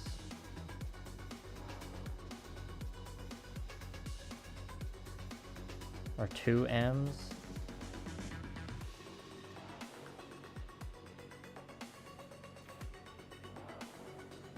Heck, if I put 3 M's in there, then it can just stand for Millennial Model Mayhem. Get that brand in there. I was joking with Blue Parappa earlier about painting a freehand Trogdor the Burninator. I don't know if I have the chops for that yet.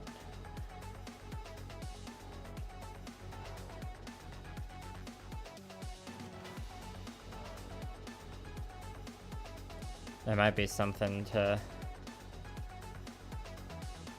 reserve for a particularly humorous Gunpla project, maybe, who knows.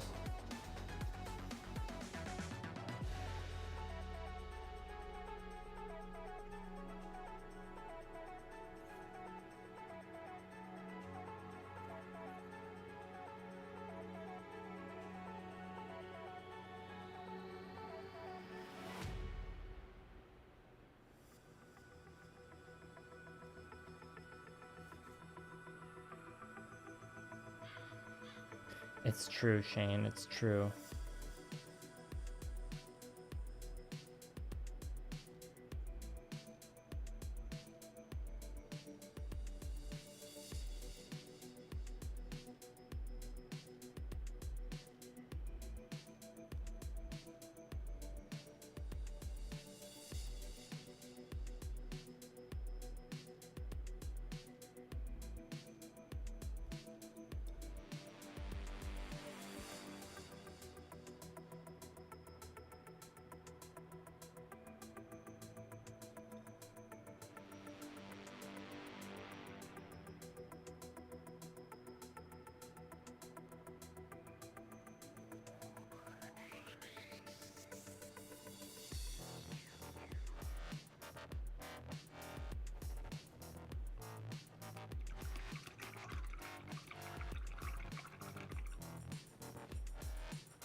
Yeah, I think what I might do, I think I might just do like a big M for Morbius, obviously. And I'll just have it go across the half, and then I'm gonna fill some of the negative space with similar filigree to what I did on the Gushin. Because, you know, I'm still riding the high of that project. Alright, let's just see how much of a disaster it is if I just wing the M. We got this convenient ridge in the middle to represent, you know, the middle of the shape. So I'm just gonna map out, let's see, at the top there. I think I gotta switch to a smaller brush. Got there. I gotta hold it at a bit of an angle because the shield is at an angle. I don't want to paint the M at an angle.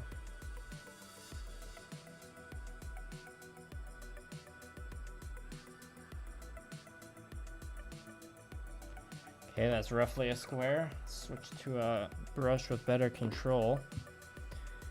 Morbius Mini Mayhem. Trogdor Kitbash? I mean, it depends on who you're talking to. Most millennials, I think, would understand the Trogdor reference.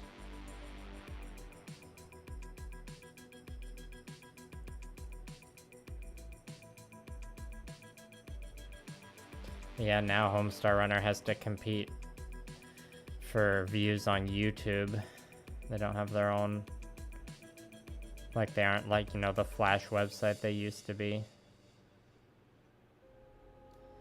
But they still have like, are iconic, obviously, and a lot of us will never forget-y.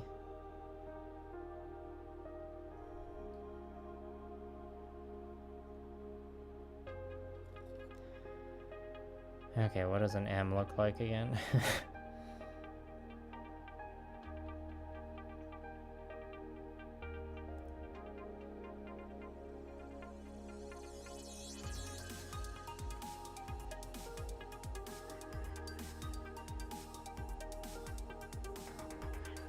I might finish off the M shape with some metallic, perhaps.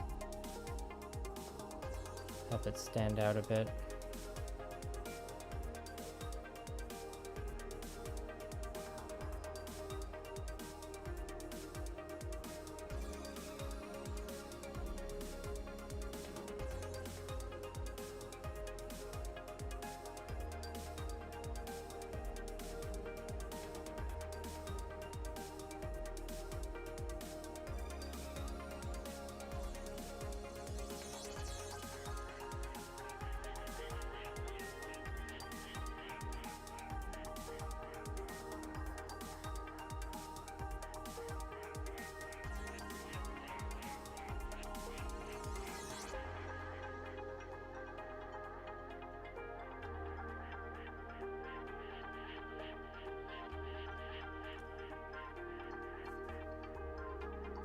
Yep, that definitely looks like an M, so things are going well.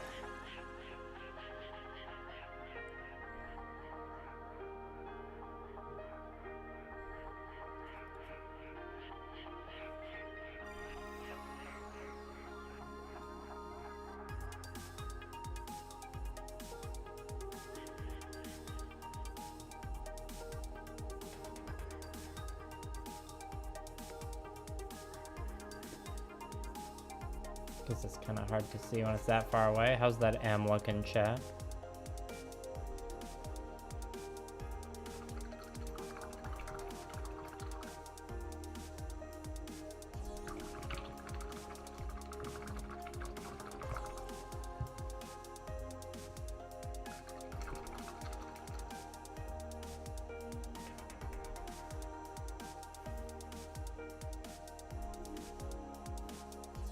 Alright, now to fill some of that negative space.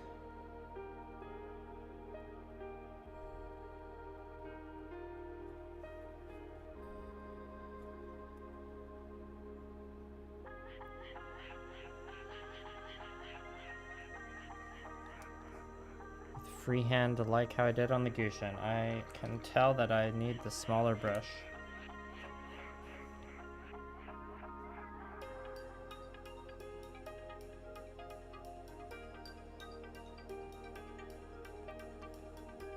Alright, let's do a little curly boy here.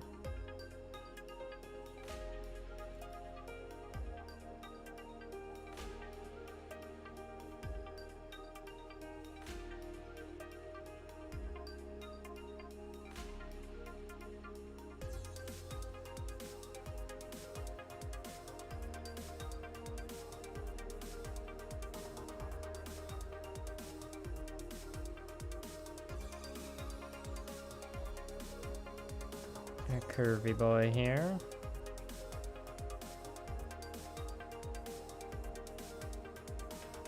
Make you a double curly boy.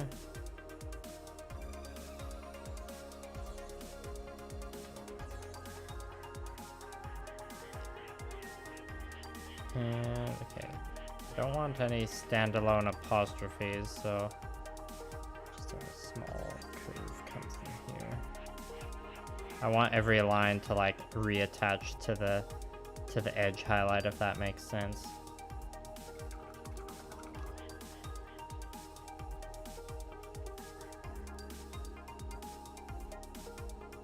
Yeah, needless to say, I won't be doing freehand like this on every single men-at-arms shield that I have to do. I suppose I should have looked into getting some like heraldry decals or something, but I've been on the freehand and kick. What can I say? Let's see. What am I gonna put here? Let's do a bit of a just swirly or a little wavy boy.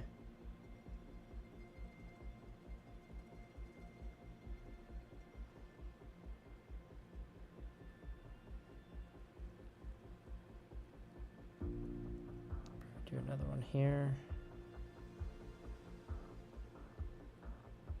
Actually, no. Yeah, that'll interfere too much with the M. We gotta have more of a line there for the M.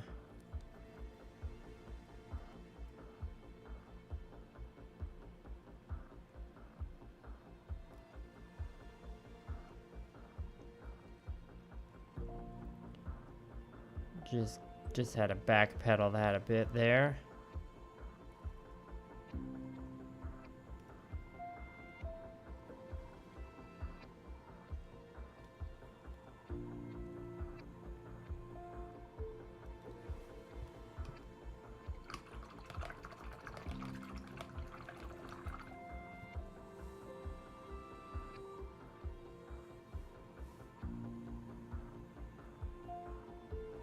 Yeah, I don't know if I like that squiggly line I did there. I'm just gonna paint over that real quick. I got some terracotta I can use here. That looks like it's been a little contaminated with the brighter paint. Yeah, stencil and airbrush. You know me, I don't like using the airbrush, though. I mean, I use it sometimes, but when it comes to complex stuff, I know stenciling isn't that complex, but I don't always use the efficient tools I have access to, like an airbrush. What can I say?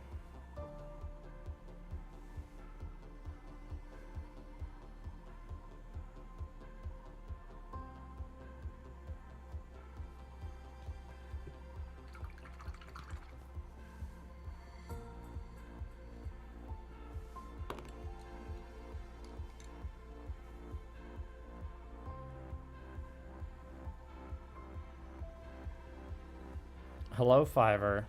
Welcome. Thanks for coming by. How's it going?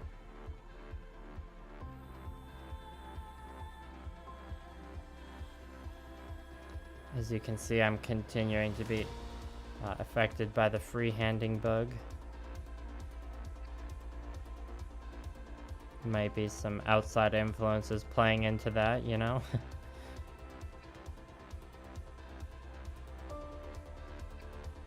I'm painting red over top of red though, so it's kind of hard to see what I'm doing.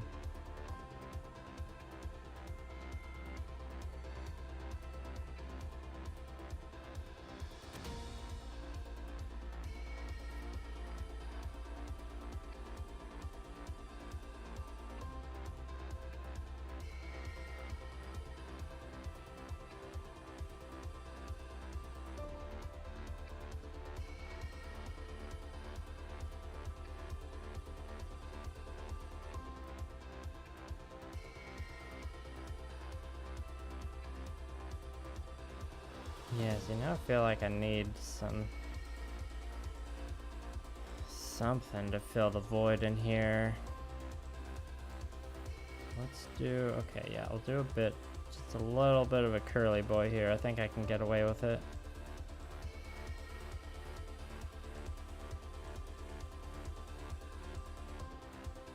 There we can, yeah, that's right. We're redoing the thing that I just painted over. Okay.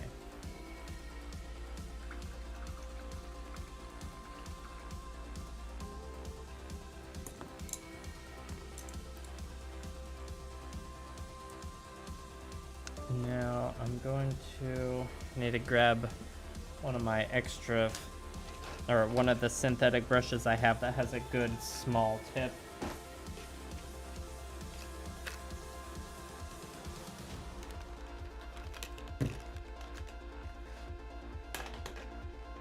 And hello, Hugo. Thank you for the like.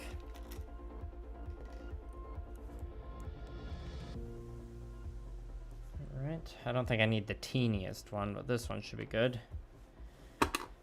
Grabbing a synthetic one because I'm using a metallic paint.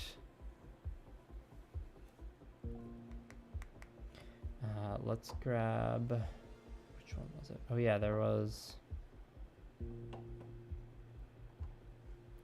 let's see, we could go with the Radiant Platinum, but I don't particularly think, I don't think that one will be that good to use for the freehanding. But I have this old gold that I haven't had much chance to use.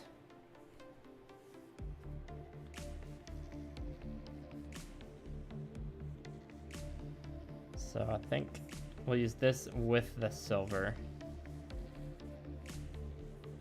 I think I can do something snazzy for the M.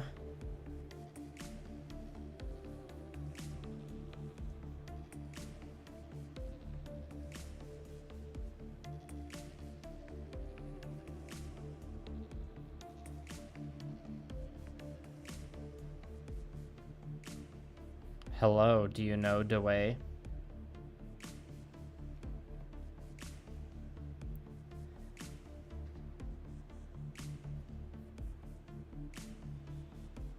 Okay, so we're just making this M gold now, but like with the freehanding we did on the Gushin, gonna let the red show through underneath on the edges. Give it a bit of depth.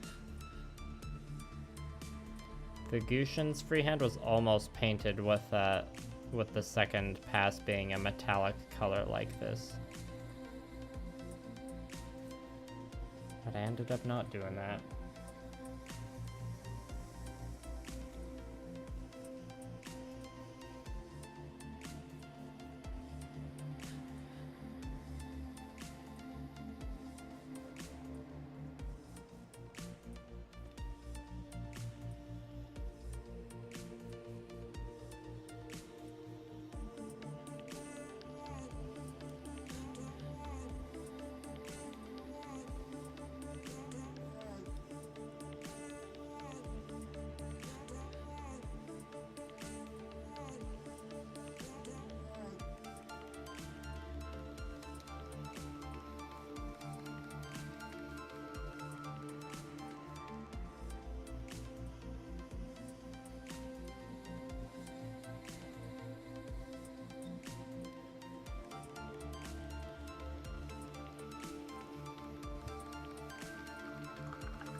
Yeah. I'm glad I can provide some freehand content for you to experience yourself, Fiverr. Man, I think watching you do the freehand on your nights, well, I mean, watching you do that definitely got, as I said in the script of my latest video, when I cited your work, definitely encouraged me to try it. Now that I've done it on the Gushin, I'm definitely like, you know, I wouldn't be doing the freehand work on this shield otherwise.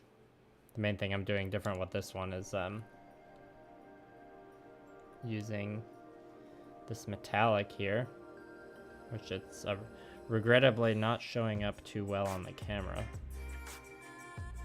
You can kind of see it depending on how the light catches it.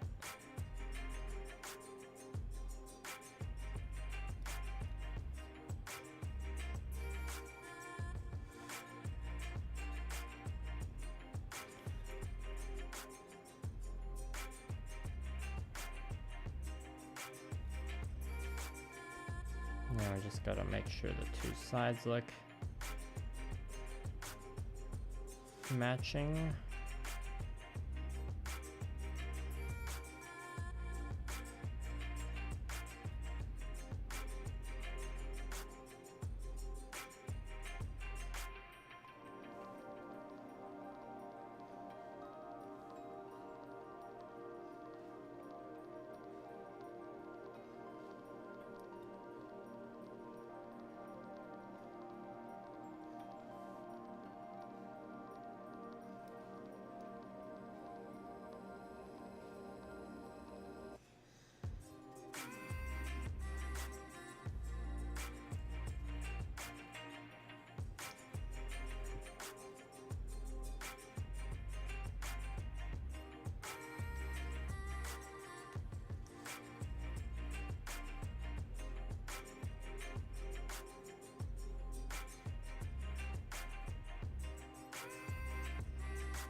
Alright, almost time for the silver.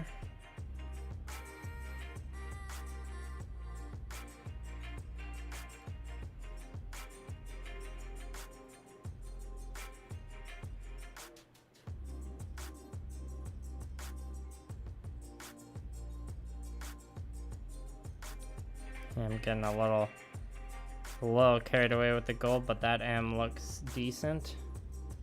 It is a lot of fun. You're right, Fiverr.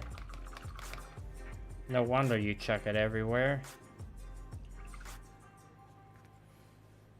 Give you all a closer look at the M there. Feel like I should take a bit of terracotta and just tidy up the edges.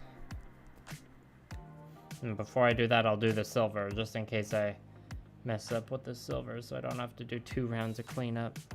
I think I will mix in the silver with the gold that's on the palette still.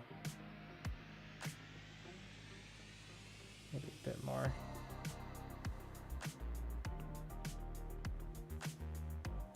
The mixing brush.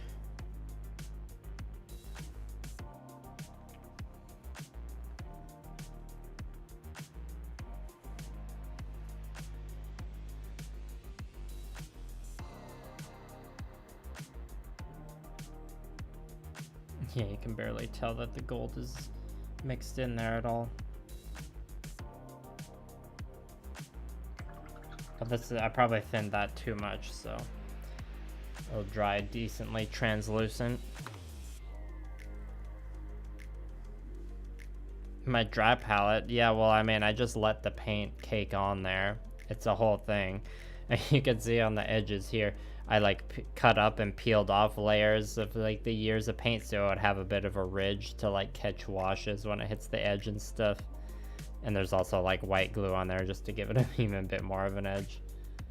I don't know, it's fun seeing just the like horrible smorgasbord, and there's like glitter on here from that Crix thing I painted recently. It ain't called Millennial Order or Millennial Model Organized, it's Millennial Model Mayhem. I butchered that one.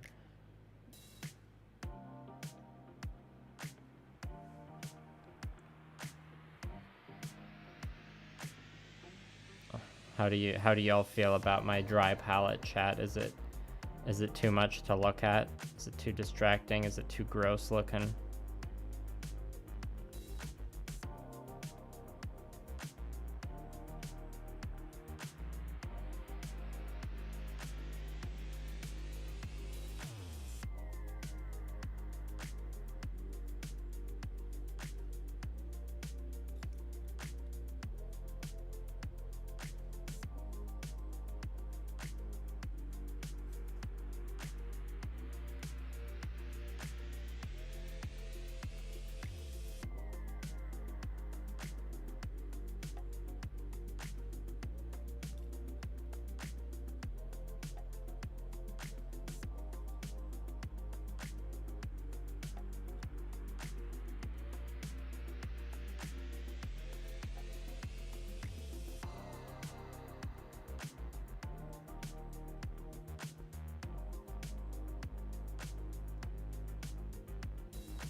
All right.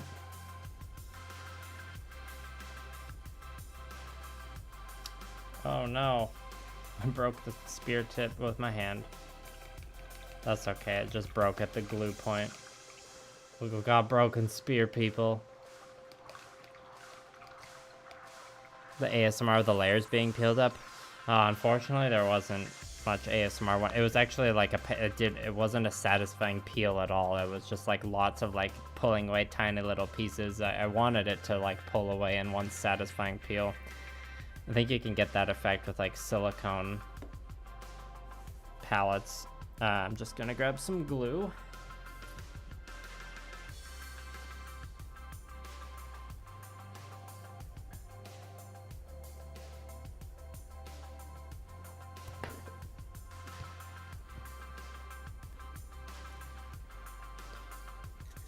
And if you're thinking it, yes, I could have pinned this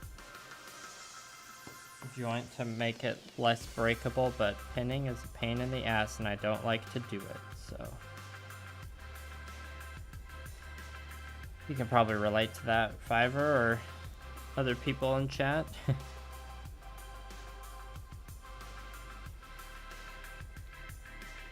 Come on, I just need a little squirt of super glue.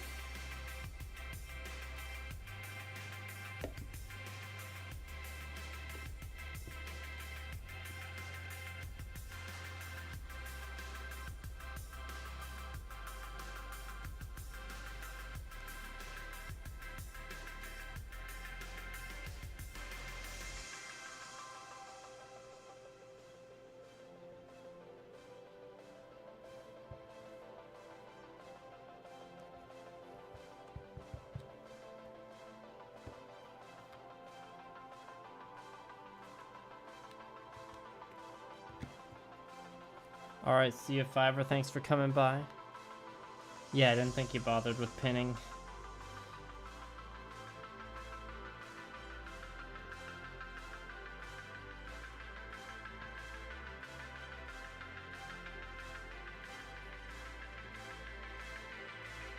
Well, I'm gonna have to be careful with this spear. I sense that it might break again in the future, but for this stream, that is fixed enough. Okay, so we're gonna go back to the base terracotta briefly to tidy up the edges of that M, and then we'll go back to the pure bright red and highlight the details on the sides more.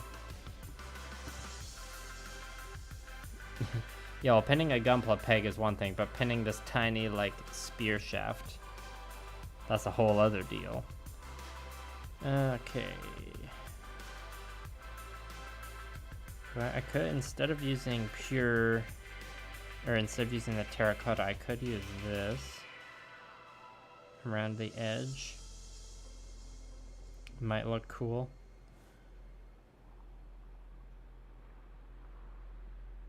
Yeah, I kind of want to try that.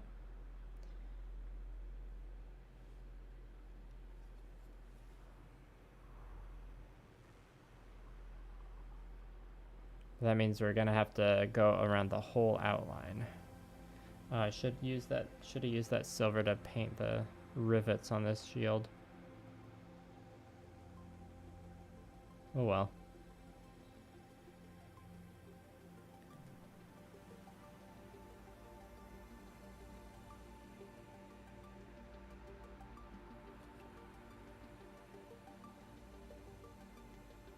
Doing this red around the M helps us crisp up the edges of the freehand a bit.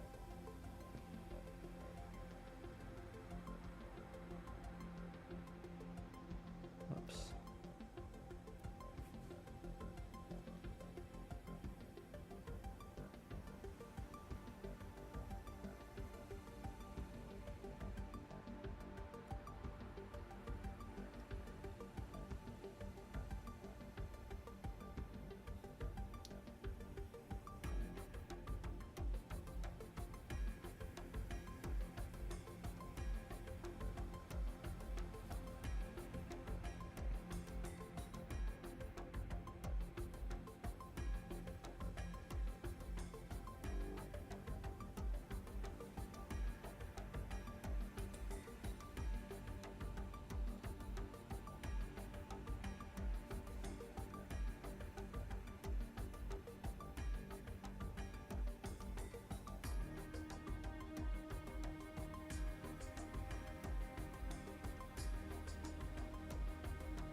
Sorry, Chad, this part's just taking hella concentration.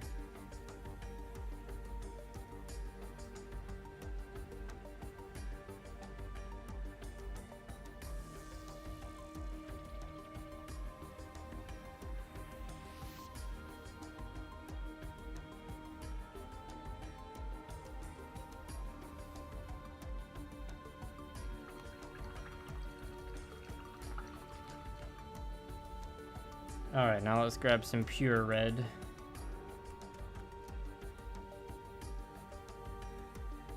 Yep, that's what the M stands for. Do you know the way it's M for Morbius?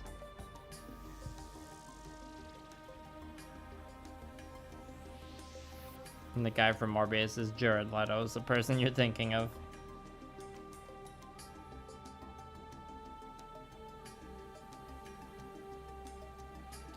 They call me the Jared Leto of Gunpla, or the Jesus of Gunpla, depending on who you ask. Both comparisons are problematic in their own way. Haha.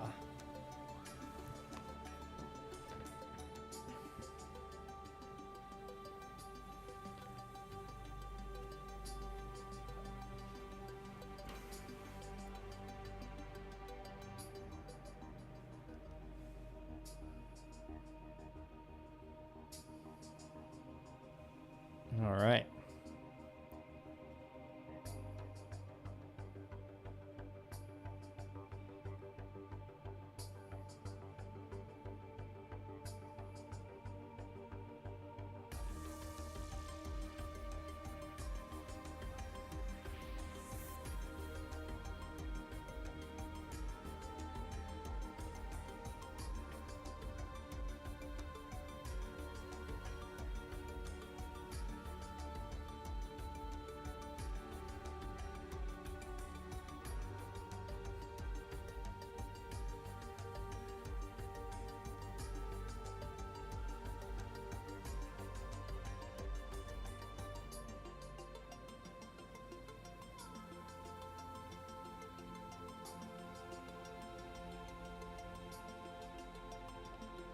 So this round, we're just doing another edge highlight all around the border in the middle ridge, and then we'll take, we'll also do that, go over all the filigree again with this.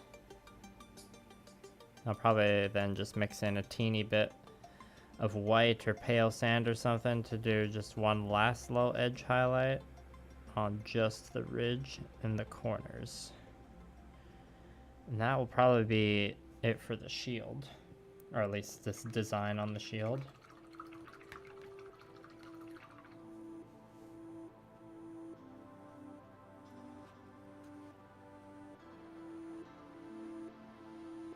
The more I look at the M, the more I'm like coming up with other things I should try and do to it.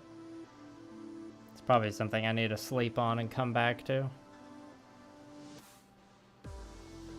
Or else I'll definitely get carried away.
Yeah, I got mixed feelings on the filigree on the sides, but I really like how this section looks here.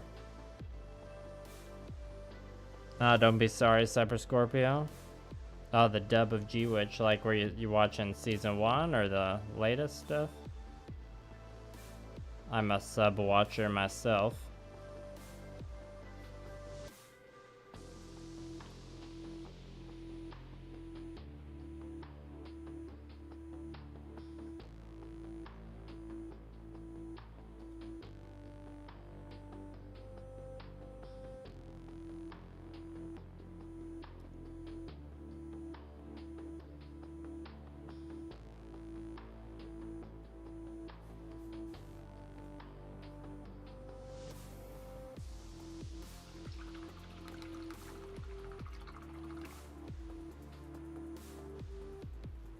Alright, let's just scoop up a little bit of pale sand here. And just mix ourselves a little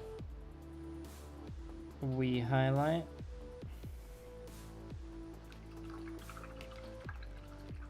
Season 1. Did you binge all 12 episodes in one sitting? It's not too bad.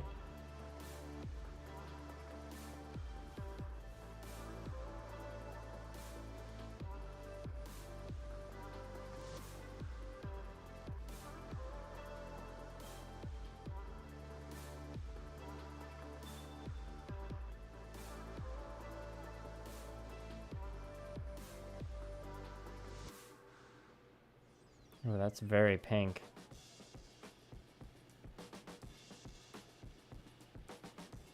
I don't know if it's too pink.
Yeah, that highlight looks a little too pink, but I think I'm going to move on to the Sword Boy's big floppy hat and paint that red now.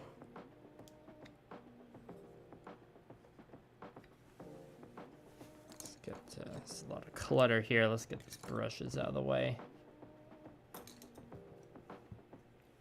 The painting desk is getting a little chaotic.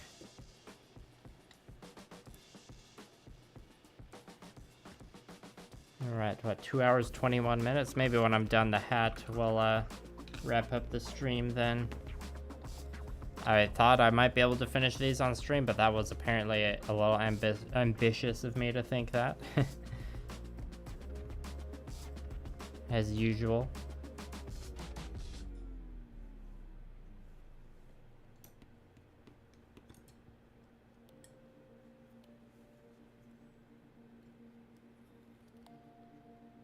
Oh, you stopped at some cliffhanger. Well, it gives you incentive to get back together then.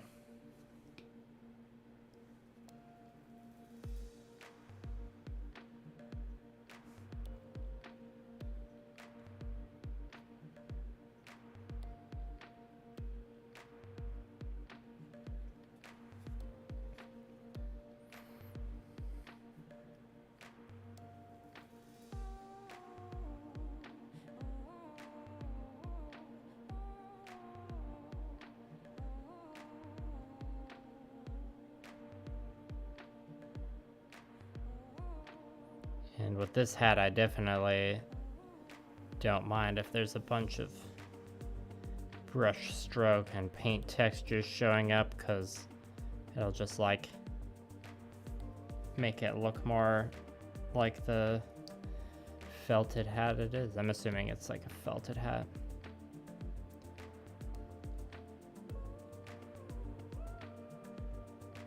Blue Parappa's the fiber arts or textiles expert. I'll have to ask them. Or not Fiverr, Blue Parappa. I'm sure Fiverr knows a decent amount as well.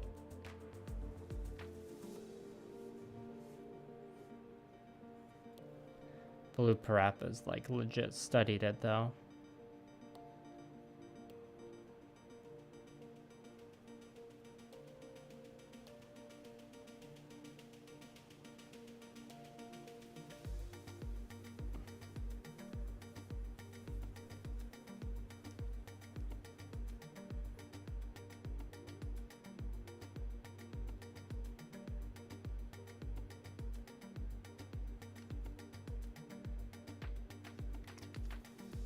Guess I should be focusing on the underside of the hat as well and not just focus on the top the whole time. I also apparently didn't do a great job cleaning up all the mold lines on it, but you know how I treat my minis sometimes. Hashtag tabletop quality.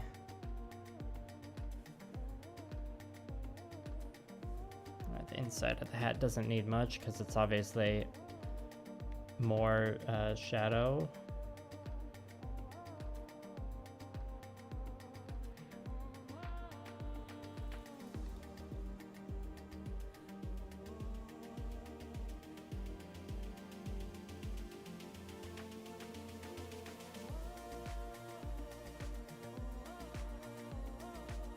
Let's grab the smaller brush to paint the like skull cap part of the hat. Needs a bit more precision work.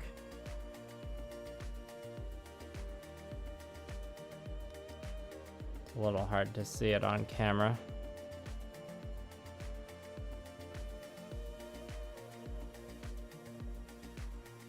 Yeah, the Ferract is pretty cool. I would pick the Ariel over the Ferract though if I had to choose.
And back to just layering up some textured goodness.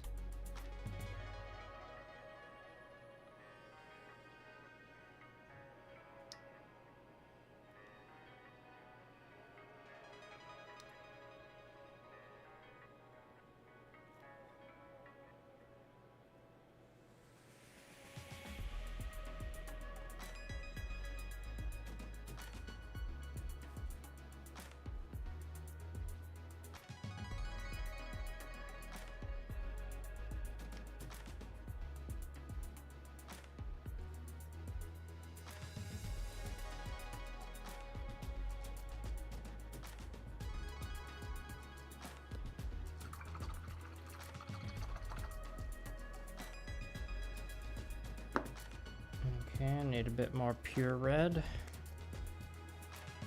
Dang, this hat's done already almost.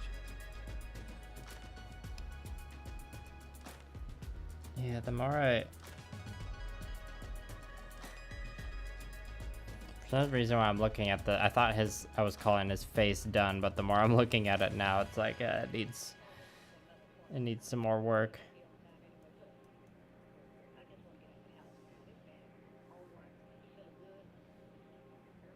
Or it looks too pale. He's too much of a vampire. This is where it starts to show that I'm a lot more comfortable painting mechs and robots than I am humans. But, you know, it's important to be able to paint a good human.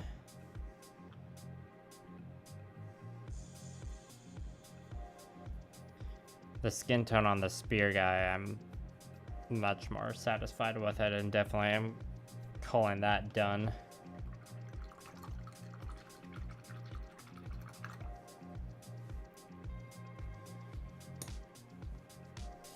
But hey, at least this hat's going well.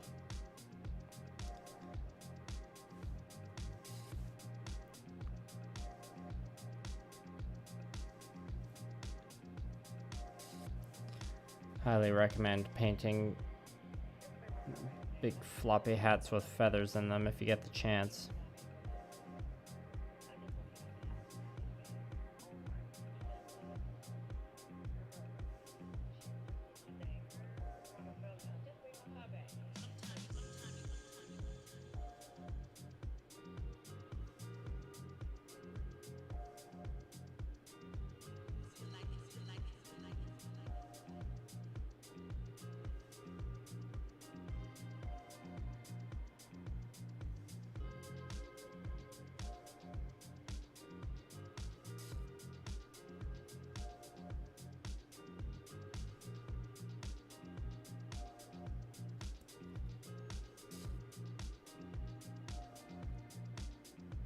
I just gotta hope that hopefully the red I'm putting on here isn't gonna be too overpowering.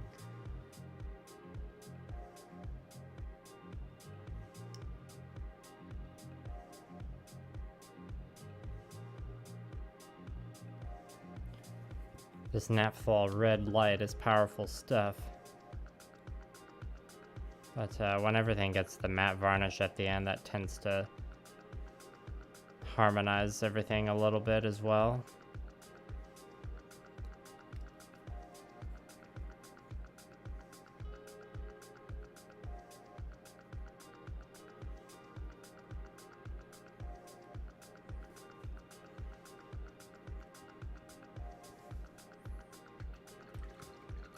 The gloomy song. I think I know what episode you're talking about. Gotta keep that chat spoiler free though, you know?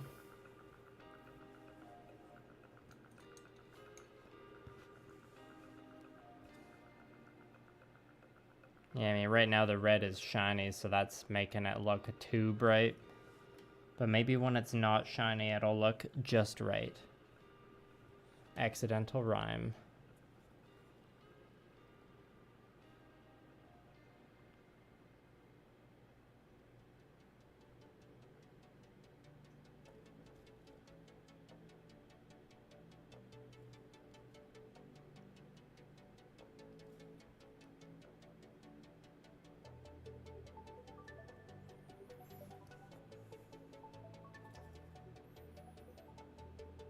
Alright.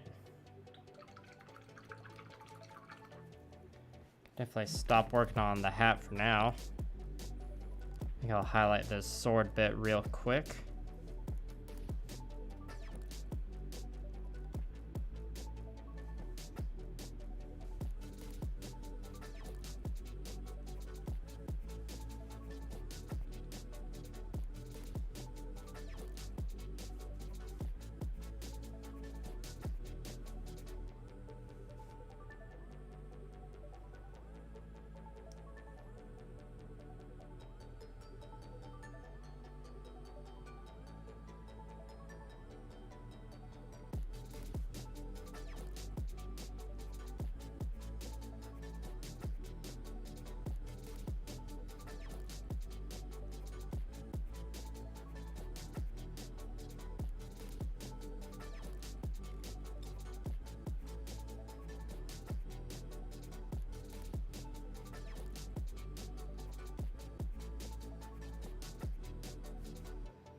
Now we can do the hilt of the blade. Or the handle, I mean.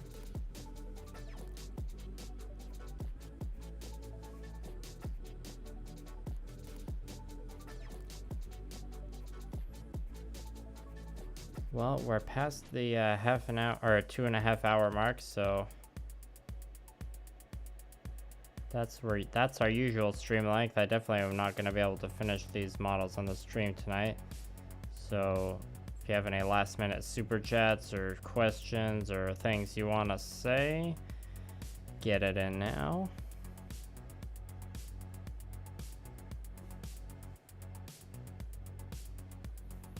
Yeah, part of me just wants to redo the skin entirely on this guy. We'll see.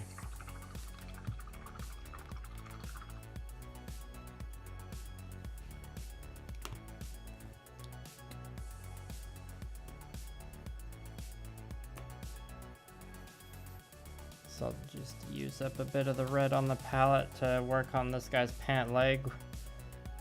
And then we'll wrap up the old stream.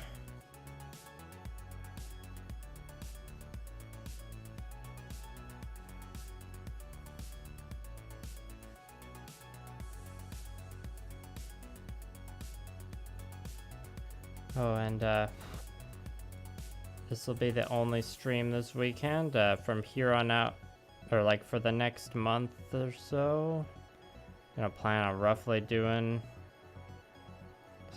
one stream a week on the weekends. And actually, saying for the next month or so is not the best indicator. It's more like for the next 3 weeks probably. Then I gotta stop after that because we got the local anime con in the area where I'll be entering the Gunpla contest like I did last year.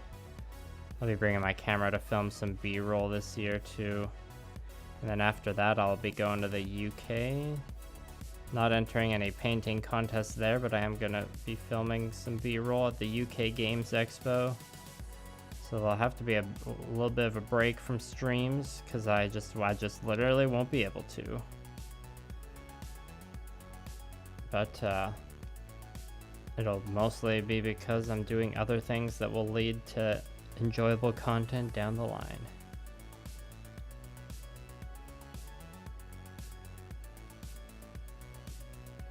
And don't worry, there is some, actual vacation time in there for me too. I will be getting some time off on this overseas trip. I mean, overall, it's like a vacation. It's not like the work I'm going to be doing is going to be dreadful or anything. It's like, oh, I'm going to be enjoying myself at the Games Expo and like we'll also just be filming, so can't complain. Thanks, Haters of Dream. Glad you like the stream.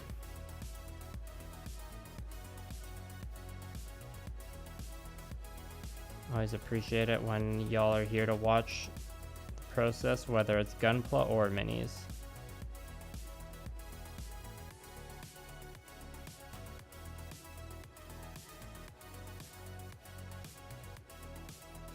Yeah, this one red highlight pass on the pants looks pretty good just in it on its own.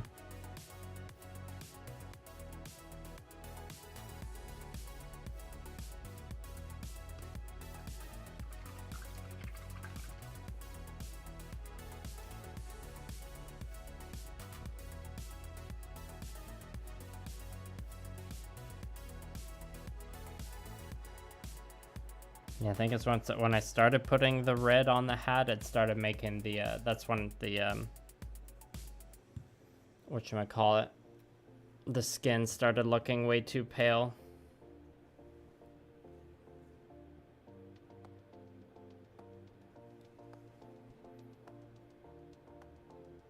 I'll do my best, Cyber Scorpio.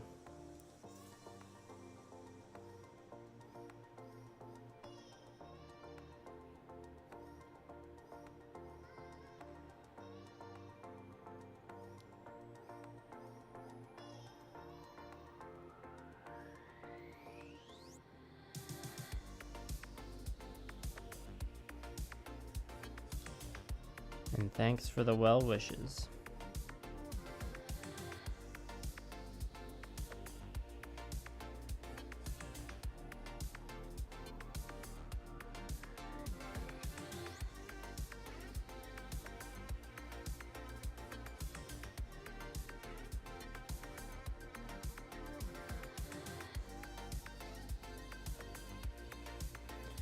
Okay, I think I'm gonna call it there, people.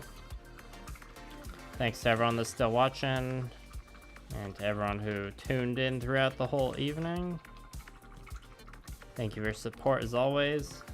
You can follow me on social media if you want to find out when the next stream is, which should be sometime closer to next weekend. And I hope, yes, Shane, I will hit up a few pubs. That's for sure.